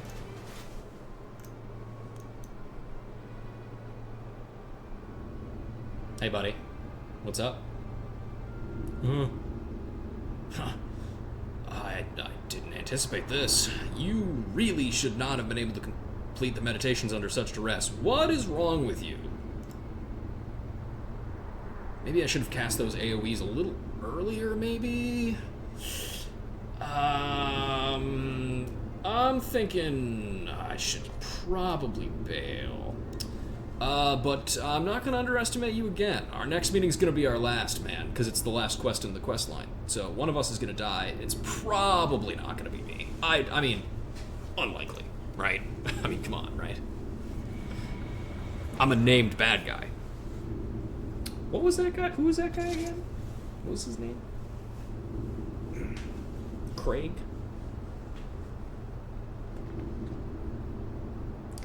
We did it! We faced a paragon and lived! Raising my hand, I've done that a couple times already. And it is all thanks to you, Ruja. You and the towering might of Bahamut that you now command. Yay, I did it. What is wrong with you? You want a list? Alphabetized, please. Aye, despite the Asian's interference, we achieved what we came here for. But I'm afraid this is not a place to celebrate. Let's return to the landing before Dawn's Light finds us in forbidden territory and we get super court-martialed into German prison.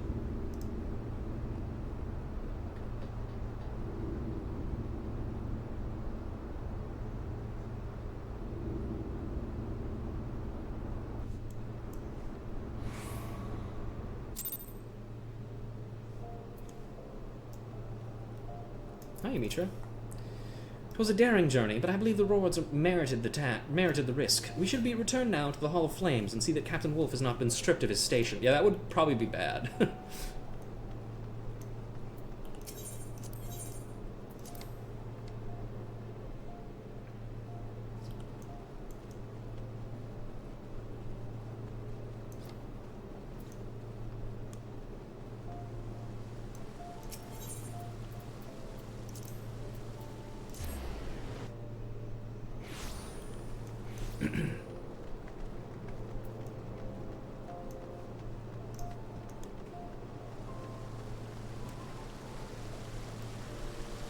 Oh.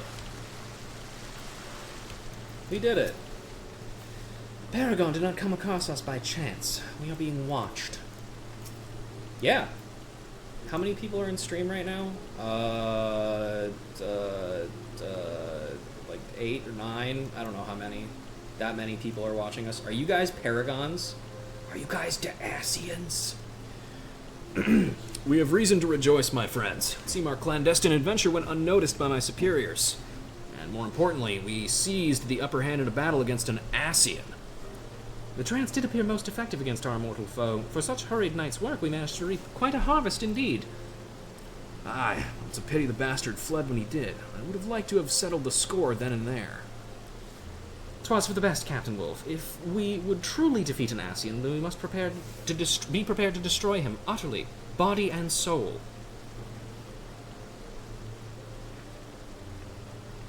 Because as a reminder, I would know that probably, because my sister would have told me, or my half-sister would have told me, hey sis, do you want to know how to kill an Asian? Oh my god, yes, please tell me. How do you like that as my impression of Y'shtola? Should I change my Y'shtola and Ymitra voice to just be that from now on? I've done it before for Sid and Justinian, so it's not it wouldn't be crazy to do that.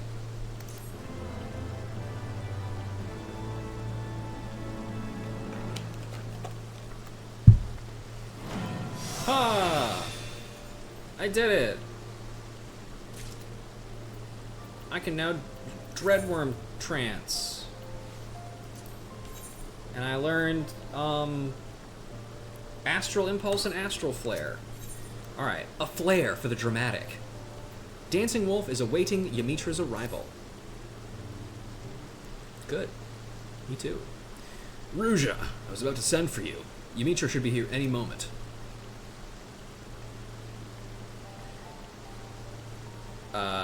The little dinosaur guy specifically. I was gonna say, is it 3 Gons as in the Hunter x Hunter character, or the little dinosaur guy, but now I know. Ah, wonderful. We're all here. I have been pondering some metaphysical theories and would discuss my conclusions with the both of you. Ever since our battle on the flats, the memory of our adversary fleeing the field has been preying on my mind. According to the Scions and their research, the Paragons are effectively immortal. They are said to be ethereal entities with no physical form of their own, instead possessing a mortal host after mortal host in an endless procession down the ages. But once Ruja acquired the Dreadworm trance, the haste with which the Ascian withdrew did not seem to me the action of a being who harbors no fear of death. But thus do I pose the question, could it be the 12th Chalice and his black-masked brethren are not as practiced in the art of possession as their red-veiled masters? At the time of battle, our bodies were the only available hosts nearby. Assuming that he also lacks his superior's facility to flee into the space betwixt worlds, I suspect that our foe's sudden cowardice stemmed from an inability to force his soul into our living vessels. That would explain much, including the reason why he chose the deceased Kaiden to serve as his puppet. Aye, I believe the theory is sound. Shall we put it to the test? If we are able to lure the 12th Chalice to a location devoid of potential hosts, then we might succeed in destroying him for good. Then what are we waiting for? We must begin devising a plan to draw the villain from hiding. Not so fast, Captain Wolf. We must first obtain the means by which we can ensure the Ascian's demise. A mighty coup de grace delivered before he has the chance to retreat. Ruja, there is a passage within the last tombstone that describes how the power of a trance can be unleashed in a single, devastating blast. The technique itself, however, was not explained. According to my research, it can only be learned from a forbidden book found on the shelves of the Great Google Library. It's a good thing I cleared that place out just recently. To reach the library will require a long and perilous journey over Abalathia's spine and into the wilds of the Dravanian hinterlands. But I believe we three are up to the task. Well, you guys can do that. I'm going to teleport to Idleshire and then fly. So, I'll see you there. Shall we be on our way, then? The key to defeating the 12th Chalice will soon be within our grasp.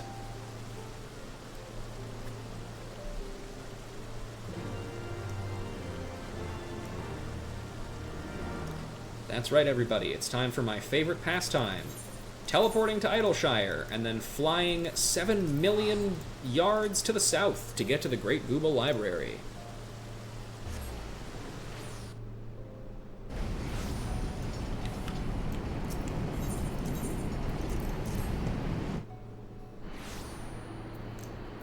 Hooray. God, I love looking over areas like Idleshire and not seeing any fucking side quests. Feels good.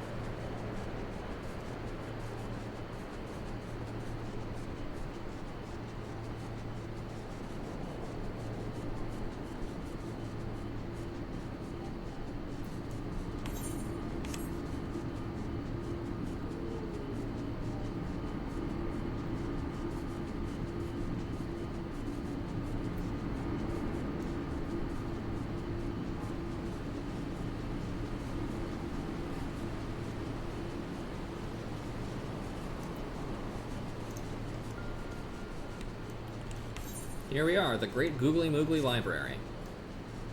Also, here's a question. Did Ymitra... Well, obviously Ymitra didn't study with fucking, Matoya. She would have mentioned it otherwise. I don't even think Ymitra's an Archon. Oh, glad I am to come to the end of that road. But it will be well worth the trip once we've secured your Summoner's Tome. Tristan and Kaiden will be avenged. Alright, let's go search for our book, and then later we will fight the Ascian, right? Probably?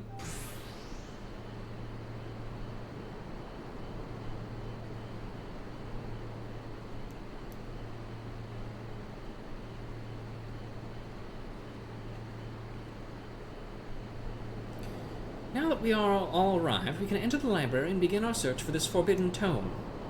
Yep, let's do it. Oh, you've strayed pretty far from the safety of your cities, foolish mortals. Whatever could you be planning? Hi, it's me, the devil. Again! Always he arrives at the worst possible moment. Look at my stick. 'Tis no coincidence, I fear, and this time he leaves naught to chance. Look at my shadow clone jutsu. My group of identical assholes will kill you. It was amusing at first to watch you stumble like clumsy children, but too insistent is your dabbling. Those who not dance upon our palm shall be crushed within our fist. No more shall we endure your blinding effulgence. I love that word, good word, effulgence. There can be no rival to the encroaching darkness. You've earned the ire of La Habrea's most loyal servants. Did you imagine we would stand idle while you tore down our master's glorious edifice? Face us now, bringer of light, and suffer the punishment for your transgressions. Would it not be wiser to retreat and seek the tome another day? They mean to afford us no such opportunity, my dear captain. Either we stand and fight, or we die. Alright, let's fight 4 baby Asians at once. Oh wait, this guy's actually coming at us with a sword. That's funny. In the name of Master La Habrea, we pronounce your doom. We will not surrender to your tyranny. Curse you, champion of Eidolon! I'd hope to find you anyway. We have some unfinished business, Asian. Damn, these guys are fucking chumps. I cannot fall. I'm immortal. Then why are you falling? Oh, goop. Too long did we wait. Too strong have you become. Yeah, we probably should have waited until you got to level 60. Maybe we should have killed you earlier. Stop having stone skin. Get off.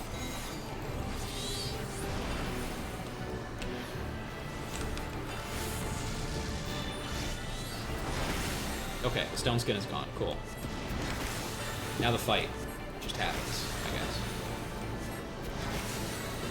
You've grown in power, 'tis true, but it shall not be enough, probably. I don't know, honestly, I'm kind of winging it here. Wanderer of the Heavens, can you, answer my calls, please? False teeth, it's raining boulders. Where that rock, Ruja? Oh, don't worry, I put it all the way over there.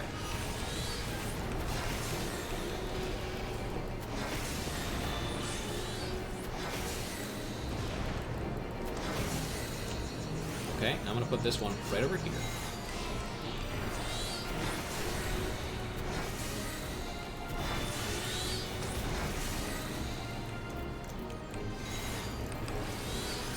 Stop casting Darkfire right as I go into Ifrit phase. It's really annoying.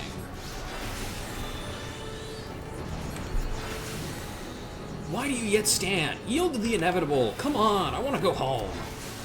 We will never yield to you. Your evil ends this day. I will have vengeance for my men. All right, man. You're kind of a little obsessed. It's really weird. Just fucking give up, please. Come on, man. I've almost hit my quota. If I kill more mortals, then I get a free toaster. A free Asian toaster. Oh, right, there was a second Darkfire that went off because he cast double. Who cares?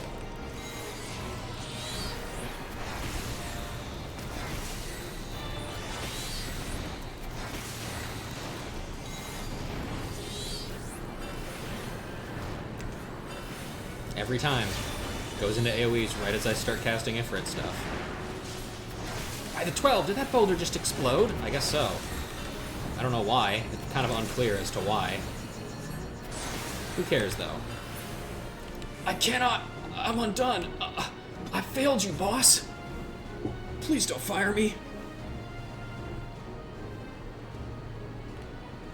Damn, dude, you fucking suck.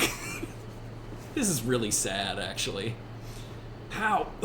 We were raised into greatness by La Habrea himself. A guy who famously never loses, as far as I know. My master's wary of your strength, bringer of light, and rightfully so, it would seem. But you're gonna get yours eventually. I'm gonna die now. You will not escape us this time, Asian. What the fuck? Oh, shit! I didn't think you could do that! Now, Ruja, unleash your power! Okay. Oh, fuck. Hey, could we talk about this? What's wrong with your gloves? Oh, shit. Oh, fuck. I didn't really think this one through.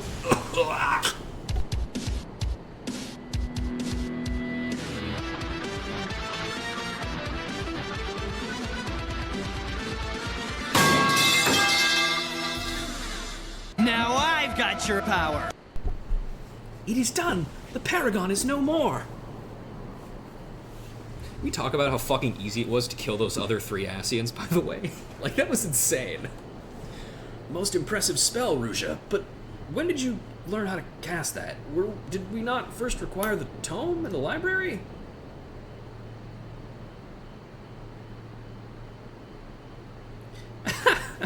My apologies, Captain, but in order to deceive one's enemies, 'tis best to begin with one's friends.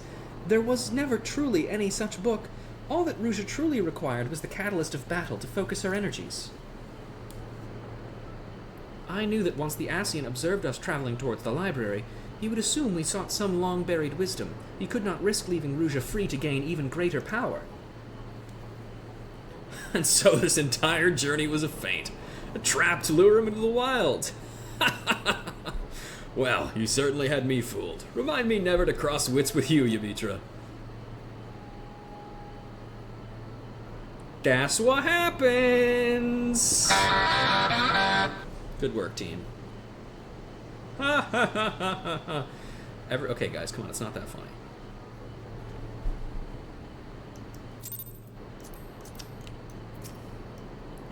My plan had you been unable to cast the Death Flare. My dear Rouge, I never entertained such a single doubt. Together we have achieved something of which few people can boast, the defeat of an Ascian. Yep, and all those people are me. Never could I have accomplished this deed alone. Thanks to your actions, Tristan's case can finally be put to rest. Long have I been haunted by the horrors of that Ifrit mission, but at last I feel a measure of peace.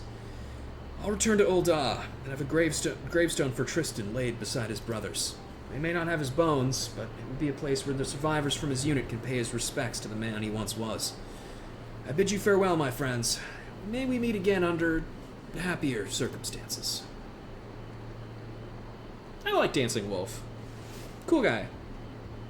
He does also come back, which is also nice. I, too, would extend to you my gratitude, Ruja. In addition to untold slaughter, you have prevented Summoner's tragic history from repeating itself in a new age. I misunderstood exactly how she was phrasing that, but so I thought she was saying, in addition to the massive amounts of people that you killed, which is sick, by the way. We must take greater precautions against this ancient art falling into the wrong hands. I will work alongside my colleagues in the Suns and be sure that the spread of this summoning is closely monitored. If only we could uncover a lasting solution to the primal predicament. There must be a way to break this self-perpetuating cycle of meeting force with force. As for myself, I will continue my research into primals and summoning, and offer the Scions whatever support I am able. I am certain our paths shall cross again, Ruja. Indeed they shall. Because I'm going to go talk to you very soon.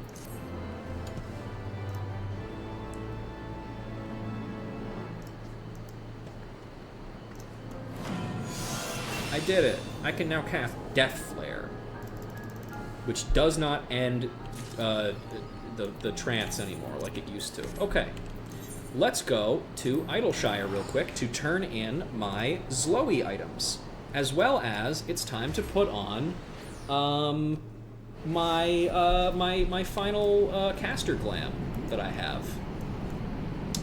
So I'm gonna go ahead and put up my good old-fashioned changing screen. Here I go. There we go. And let's go ahead and pop that sucker on, shall we? Just make sure I've got the right one here. Nope, not that one. There we go. Ah, shit.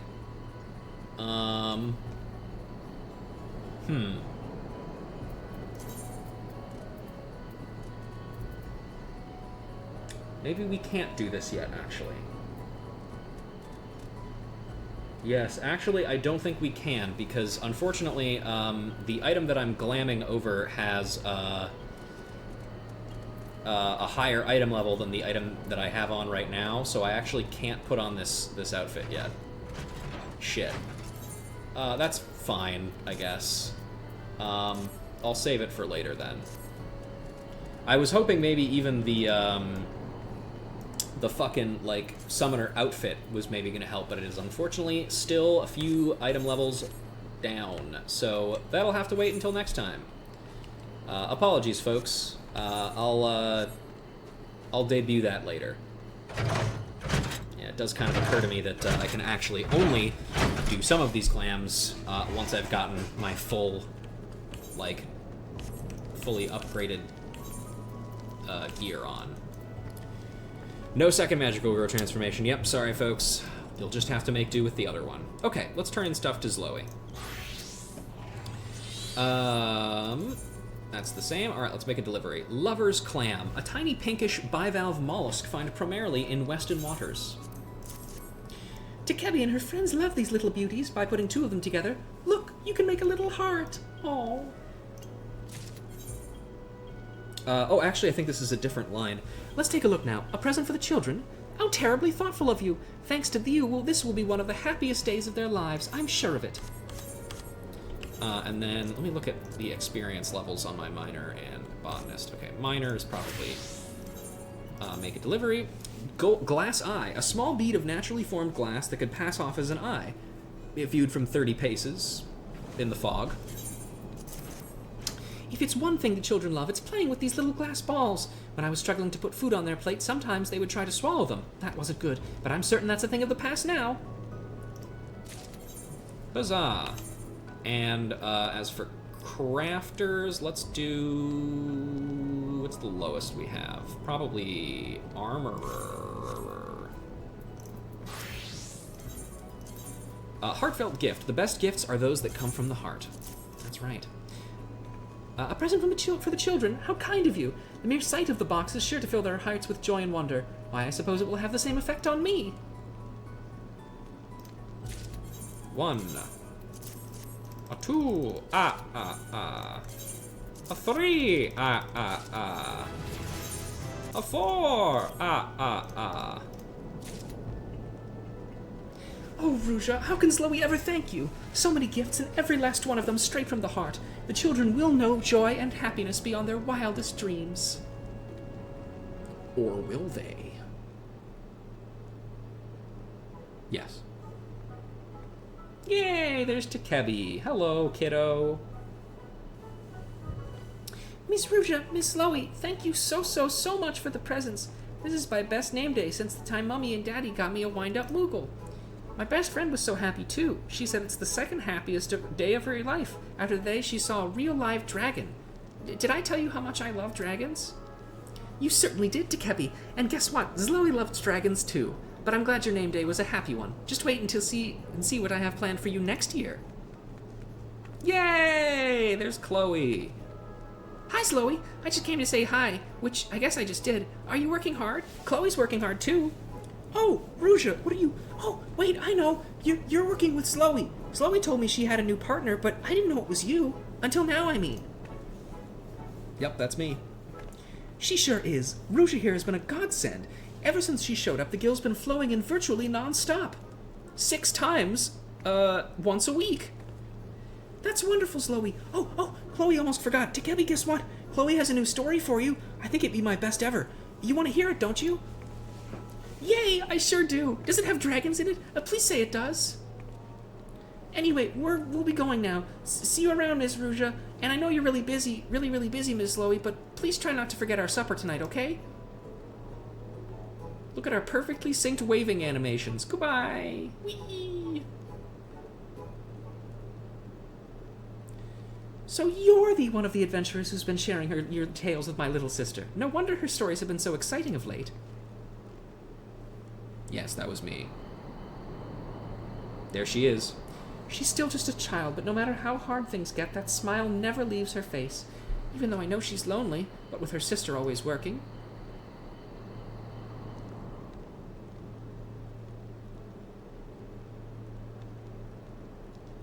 Now that we're turning a profit and Menfina's Arms is going strong, I can finally spend more time with her. I'm sure she can't wait to tell me her latest stories, and I can't wait to hear them.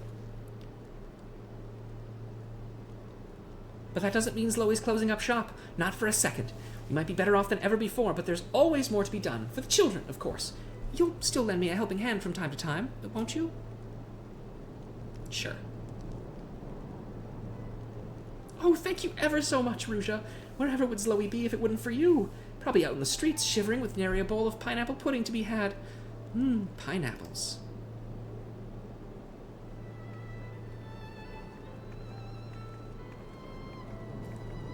Yay! We did it! We saved the orphanage!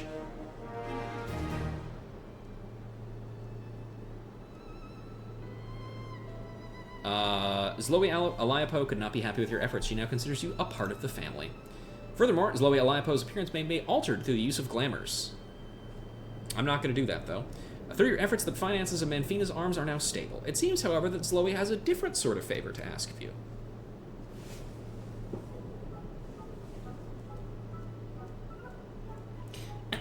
And with that, I should like to announce our latest client. Before I do, I must warn you, she's quite a demanding one. Our latest client is none other than me. Tee. Weren't expecting that, were you, Ruja? Why, I think I even surprised myself. Thanks to all you've done, Manfina's arms have spread wider than I ever dreamed. But there are a few more things I need to truly make my orphanage all I've ever dreamed. I can count on you, can't I? Sure. Future requests will now be selected at random from those you've seen thus far, with the list refreshed once a week. Now review the items currently in demand by speaking to Zloey and making a delivery. Note that orphanage donation, rainbow pigment, and river shrimp will earn you a particularly handsome rewards. When they make an appearance, the effort to procure them will be well worth your while.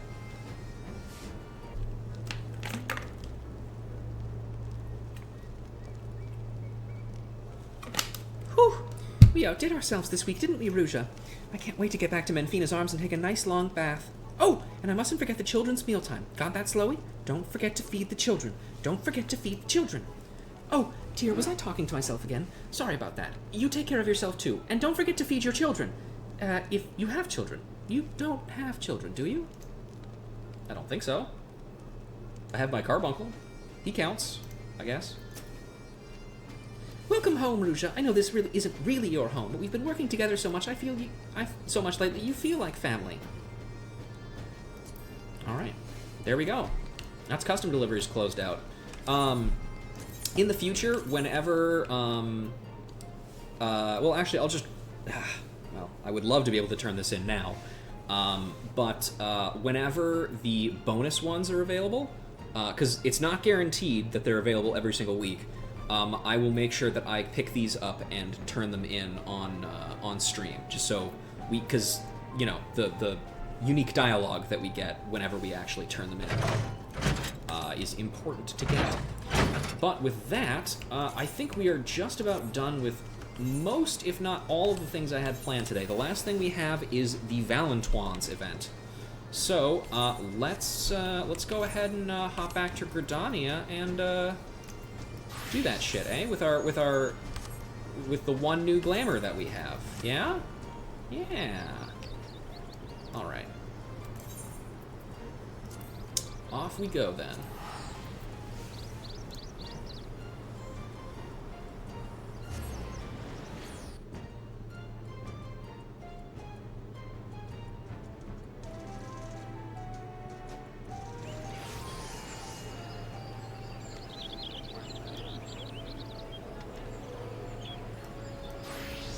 Whew.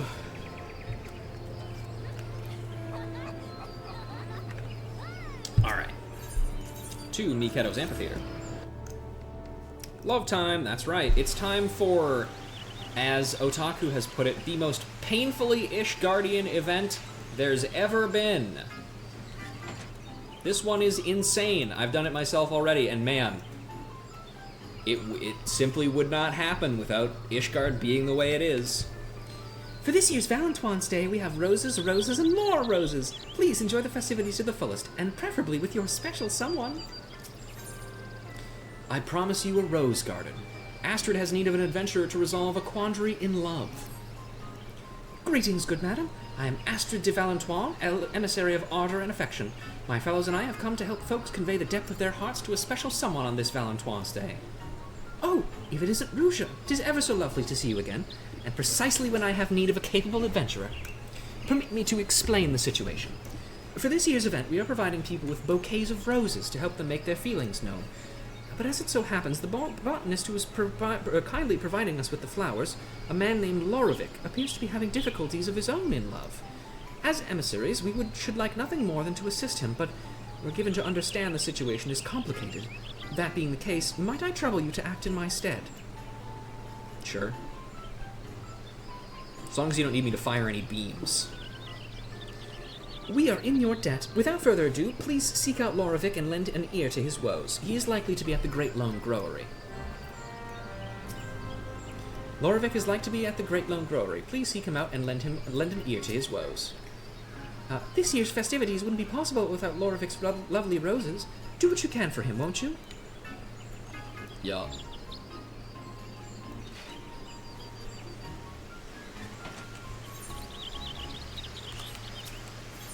All right. Botanists Guild. Hey, buddy, you look lost in thought. What's going on?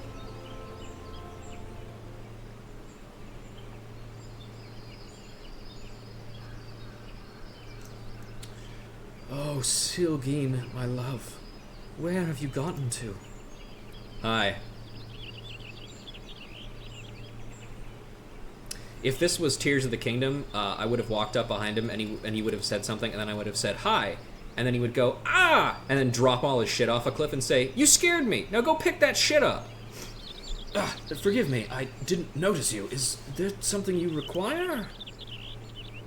I'm here to help you fucking get your love on, or whatever. Miss Astrid sent you to assist me, you say? That's very kind of you both. You see, there is someone I desperately wish to find. Okay. Allow me to begin from the beginning. A few years ago, an Ishgardian botanist arrived here in Gridania. Silgeen was her name, and in due part to our shared fondness of roses, we struck up a friendship that blossomed into love. The months that followed were the most wonderful of my life, filled with with unforgettable days. But then one day she disappeared without a word, leaving behind only the seeds of a rare variety of rose. The flowers being given out on this Valentine's Day are grown from those very seeds. It was my hope upon hope that word of them would reach her, and then she might be compelled to return to me. And as if in answer to my prayers, who should I spot in the crowd just now but her? She wore the rose earring I gifted her, so there's no mistaking it. Alas, as I made my frantic way towards her, she vanished amidst the throng. Please, help me look for her, I beg you. You can count on me, or very well. Very well. I'm in your debt. Now, Silgeen is an Elysian maiden with silver hair. You want to keep an eye out for someone of that description who has the earring I mentioned. Okay. I'm sorry. I'm gonna have to stop you right there, buddy. Do you have any idea how fucking unhelpful that first bit of description is? An Elysian maiden with silver hair. Great. That narrows the population down to almost every female Elysian. It's incredibly common! It's like saying, okay, you gotta look for a guy with brown hair. I know that's kind of rare, but trust me, when you see a guy with brown hair, that's the guy. If you could start the search near Miketo's amphitheater, I will do the same at the Ebony Stalls. Afterward, let us meet before Fenyi Fineries. May the spinner lead us to Silgeen. Whoopee! Okay. Brown hair and brown eyes, can't miss them. Yep, incredibly distinct. Honestly, in Final Fantasy, that would actually be pretty distinct. Because again, like, I can't help but point out that almost every single person in the Scions alone has silver hair. And a number of them are Elysian. I just wanted to see if our man was around here making his inquiries, or if that was just if it was a lie. Hi, Aurier. Hello, young lady. Have you had enough of burrowing into my bed? Oh, okay, goodbye.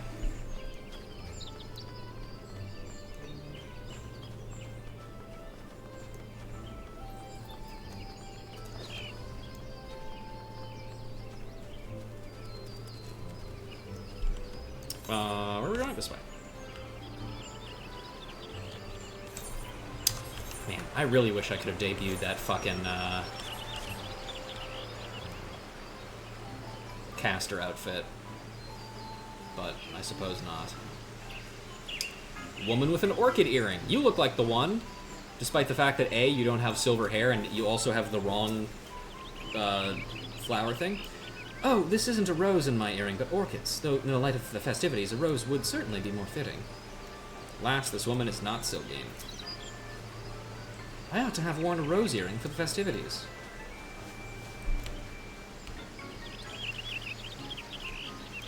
Woman with a rose earring. That's probably the one over there, but don't worry about that. Hey, Astrid, do you have anything else to say? We leave Lorovic in your capable hands. I actually might have already read that one. Woman with a rose hairpin. Sylgine, I am not she, I'm afraid, but I do hope you find her. Alas, this woman is not Sylgine. Nope, not you. Nope, not you. I hope you find who you're looking for. Hi. May I help you? Are you Sylgine? Your boyfriend's looking for you. That he should go to such great lengths to find me. I love him still, truly, I do, but I'm too ashamed to meet with him. I don't care. I just wish to see the roses that lovers are given one another.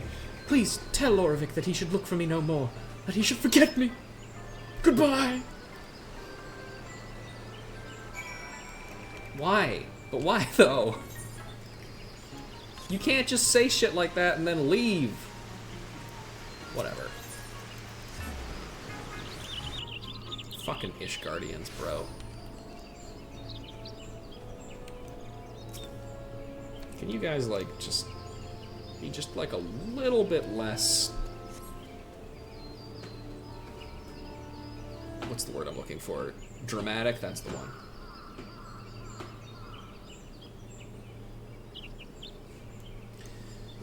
I'm afraid to say I had no luck. Dare I hope you were able to learn something? Yep, she doesn't want to see you anymore, apparently. Although she says she still loves you. Unclear why.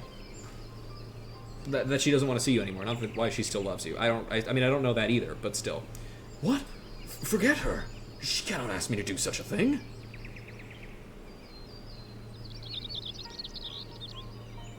Oh, good. This can only mean good things. Hello. Pray excuse my interruption. I am Sir Tocian, a knight of House Halenart. Halenart. Do I have the pleasure of addressing the botanist Lorovic? Yes. The roses being distributed during the current festivities. May I ask where you acquired them? Those? Why, I grew them from seeds given to me by my love, Sylgine. Ah, so it is. So it is indeed the Drianquan, the rose permitted to be grown by none save our house. To think that she would bring it to a foreign nation. You're under arrest. Stop resisting. You know Sylgine? I feel you're focusing on the wrong thing there, buddy. Stop resisting. She tended to House Halenart's rose gardens until a few years ago when she vanished without a trace. Our house takes the rose for its symbol, and the Drianquan is the foremost of all the species. Sylgine had care of them on account of her skills. But when Corthus froze over in the calamity's wake, every last plant withered away. 'Twas believed that she fled out of shame. Fucking idiot, shouldn't have let the weather do that. When she entrusted me with these seeds, she made no mention of their importance. Why did she give them to me? This is all such a shock. I don't care. You're coming down to the station with me. You're getting executed. Throw him off a witch drop for planting flowers. Indeed. Never did I imagine that the rose would not only end up surviving in a foreign land, but thriving. Too bad we have to burn it all down now. Off to witch drop with you. So the reason you seek Sylgine is in order to bring her to account? I don't have to do that now. I got you. I can just kill you.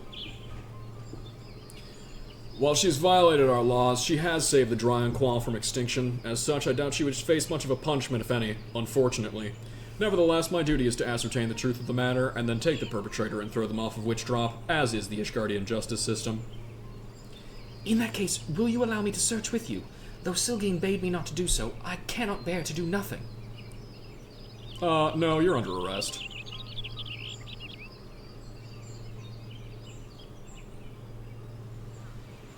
Mayhap we can have her come to us instead by devising a rumor that would draw her attention.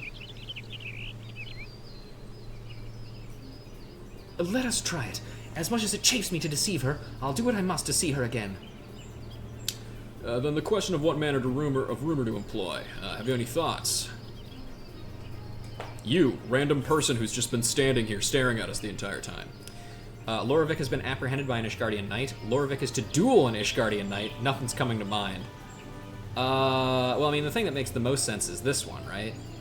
That he's been arrested? Because he's getting arrested right now.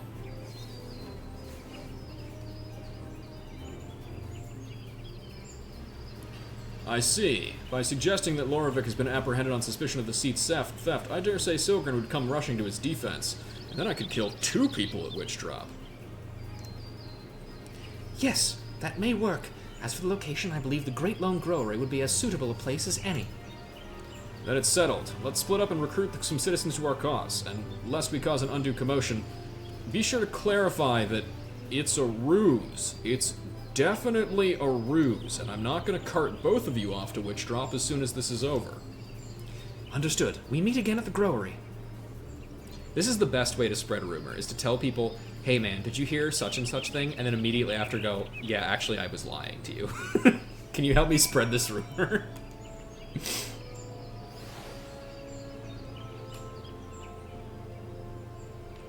You there, gossipy citizen, did you know? What? An Ishgardian knight has taken a botanist prisoner? No, not really, actually. Can you spread the lie anyway, though? Oh, it's just a ruse to find his sweetheart. Well then, consider me a part of it. When it comes to endeavors in love, we have to help one another. We love lying. Gaslight, gatekeep, girl boss. Let's swing by the Aetheryte Blossom. Hi, Ori, what are you doing over there? Just hanging out? Cool. Good shit. Hi. So you want this rumor to reach the woman with the rose earring? Very well, we shall help. The roses brought my love and I together, so it'd be a fine chance to give back. I should be glad to tell our other customers as well, in the spirit of the occasion. Should it happen to win me Loravik's favor and lead to a better deal with the guild for the blossoms we use in our popular rose tea, well, who am I to argue? Thank you, Maysenta. How are those boy bands doing, by the way?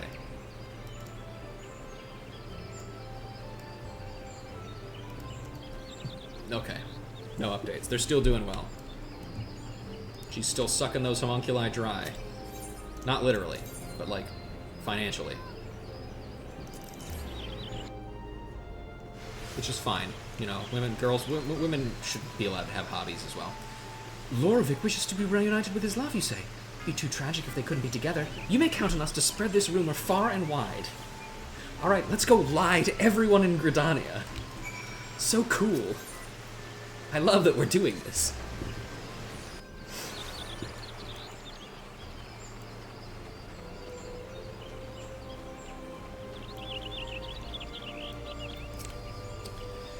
There you are. I was able to recruit a good number of citizens to spread the word. We're going to have quite the sight for our public execution.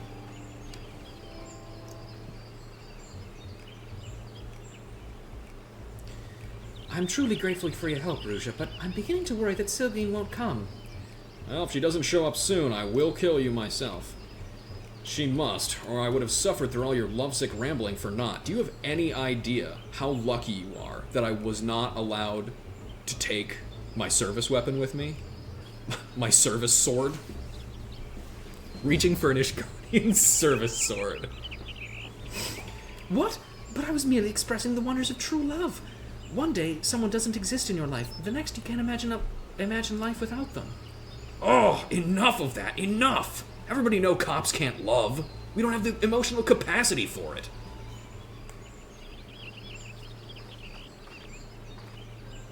Sir Toshind, please wait! 'Twas I who made off with the Dronqual seeds, not Loravik. Release him, I beg you. Oh, Silgine, at long last I've found you. Hear me, my love. Sir Toshin means me no harm, I assure you. Don't speak for me, please. I am sorry for causing you alarm, but I couldn't spare the thought of never seeing you again, and so I spread a false rumor with help from Ruja and Sir Toshin. I have heard all about the Drioncois. Will you not tell me why you entrusted me with the seeds and left? Yeah. Tell me why. Maybe I won't kill you. Maybe I'll just kill him. Please believe me when I say it was for the sake of the Drioncois. The rose wasn't made for the extreme cold that had overtaken Porthos. Believing the conditions to be ideal in the Black Shroud, I brought the seeds here, where I met you. But not only did I fail in my duty to my house, I violated its rules as well. I have no right to be happy. I should kill myself right now. That's right. Wait, no, don't do that. I want to kill you. That is why I chose to entrust you with the seeds before disappearing. It was an unkind thing I did to you, and I am truly sorry. When I heard the roses would be handing out during Valentine's Day, I couldn't help but come and see for myself, though I knew that I couldn't stay. Oh, Silgi, to think that you carried such a burden. You people are so fucking stupid. This is the most Catholic Valentine's Day event there's ever been. I grew these flowers, therefore I should be excommunicated from church. Whatever you may have done, you have every right to be happy. That's right. Happy for the rest of your lives. Check this shit out. It is thanks to you that the Drioncois now adorns the city, bringing happiness to all. You are a brilliant botanist. But you're a poor warrior, but a brilliant scientist, and the guild would certainly welcome you as a member. Will you not do the honor of joining growing roses beside me, my love? This special variety of rose is particularly low poly. Oh! 'Tis true you violated the rules of House Hallionart, yet you did so with noble intent, and your actions saved our most precious rose from extinction. Therefore, I'll only kill one of you at Witch Drop, I suppose. In recognition of this, I will speak in your defense, and I will make a recommendation to our house that we officially entrust the growing of the Drioncois to the Botanist Guild. This is my favorite part of this quest line, by the way. This line here, in recognition of this, I will speak in your defense. Because the implication of this is that she's not cleared of wrongdoing. Neither of them are cleared of wrongdoing. They still have to go to trial. And there's still a chance they might get found guilty and actually executed. For planting fucking flowers! Ah! Catholics! Anyway. I'm composed. Lorovic! Yeah? Come on, say something, please. Unworthy though I may be, I would gladly grow roses beside you for all my days.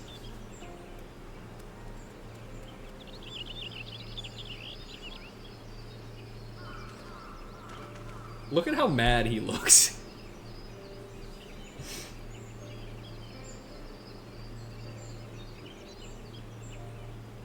Yep. All's well that ends well. Mayhap you'd like to say a few words to the happy couple? I need to go do some paperwork. It's too bad I can't write, because I'm a cop. Go on, have the happy couple a few words. Their last words. Thank you for lending Lorovic your aid. Ruja, Sir Tushan, Silgain and I are reunited, and it is thanks to the two of you. We shall go and share the happy tidings with Miss Astrid. My task is done, and I shall return to Ishgard with my own happy tidings that the Drioncois blooms once more. In due course, our house will send a representative to make arrangements regarding the care of the rose, and to see to your arrangements. Till next time, my young botanists, I bid you farewell.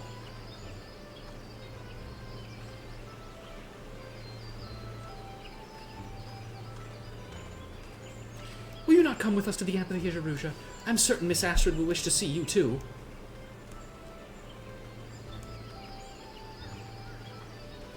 Sure. I mean, I do have to go in there to turn the quest in. And to see what NPCs are around. Luckily, the first time I did this quest, my ever-reliable otaku shrew led me around and showed me where all the NPCs are. We'll see how many of them there actually are, but, you know. Oh, it looks like they're actually already present, even. Cool. Oh, to walk with Sylgin at my side again. If this is a dream, then may I never wake up. I will forever cherish the bouquet Lodovik gave me, and I will never forget this day. We've heard the story from Lodovik and Sylgin. How amazing that you could help them find each other again. And by lying! Turns out, lying is the best thing to do. It inspires me to redouble my efforts. I shall continue striving to become an emissary who can resolve all matters of quandaries of the heart. By lying! Welcome back, Arusha. Lodovik and Sylgin have told me all. On behalf of the emissaries, I thank you for helping them find one another again. You couldn't have sent a better adventurer to my aid. We're in your debt as well, Miss Astrid. I must say, 'tis truly felicitous that the Dronquang should reunite the people who grew them. They are a wonderful token of one's love. And should you have a special someone in your heart, Ruja, I urge you to present them with a bouquet as well. I don't. Takes a long sip of water. Though not the Dronquang, I had previously seen the roses grown by House Hallianart. They regularly accompany missives sent by the house, and always adorn the entrance halls with a family manner. Might be said that the flower is their way of connecting with others. That's the same. My thanks again for your kind aid. This second chance with Sylgin I've been gifted I shall make the most of. I shall spend time thinking of what I am able to do, but whatever come, I will not give Lodovik cause for sorrow again. We'll die together! Alright, let's see. So first things first, here's Ronswin. Who wants some stupid bouquet anyway? As far as I can tell, the other guy is not here. But here's Lizette and Hortefonce, and Horsefarts the Second. That Hortefance, he went to the Botanist Guild and picked the flowers himself for his bouquet for me. Not that I'm impressed, mind you. I would have been perfectly happy with anything he might have offered, is what I wish to say. I am but a novice in the garden, but 'tis plain that Lodovik is exceptional at his craft. Above all, however, he loves what he does. His roses are the most beautiful specimens, and utterly without flaw. He must care for them as though they were his own children. And here's the most confusing character to be here, Yellow Moon. Oh my, so many bouquets!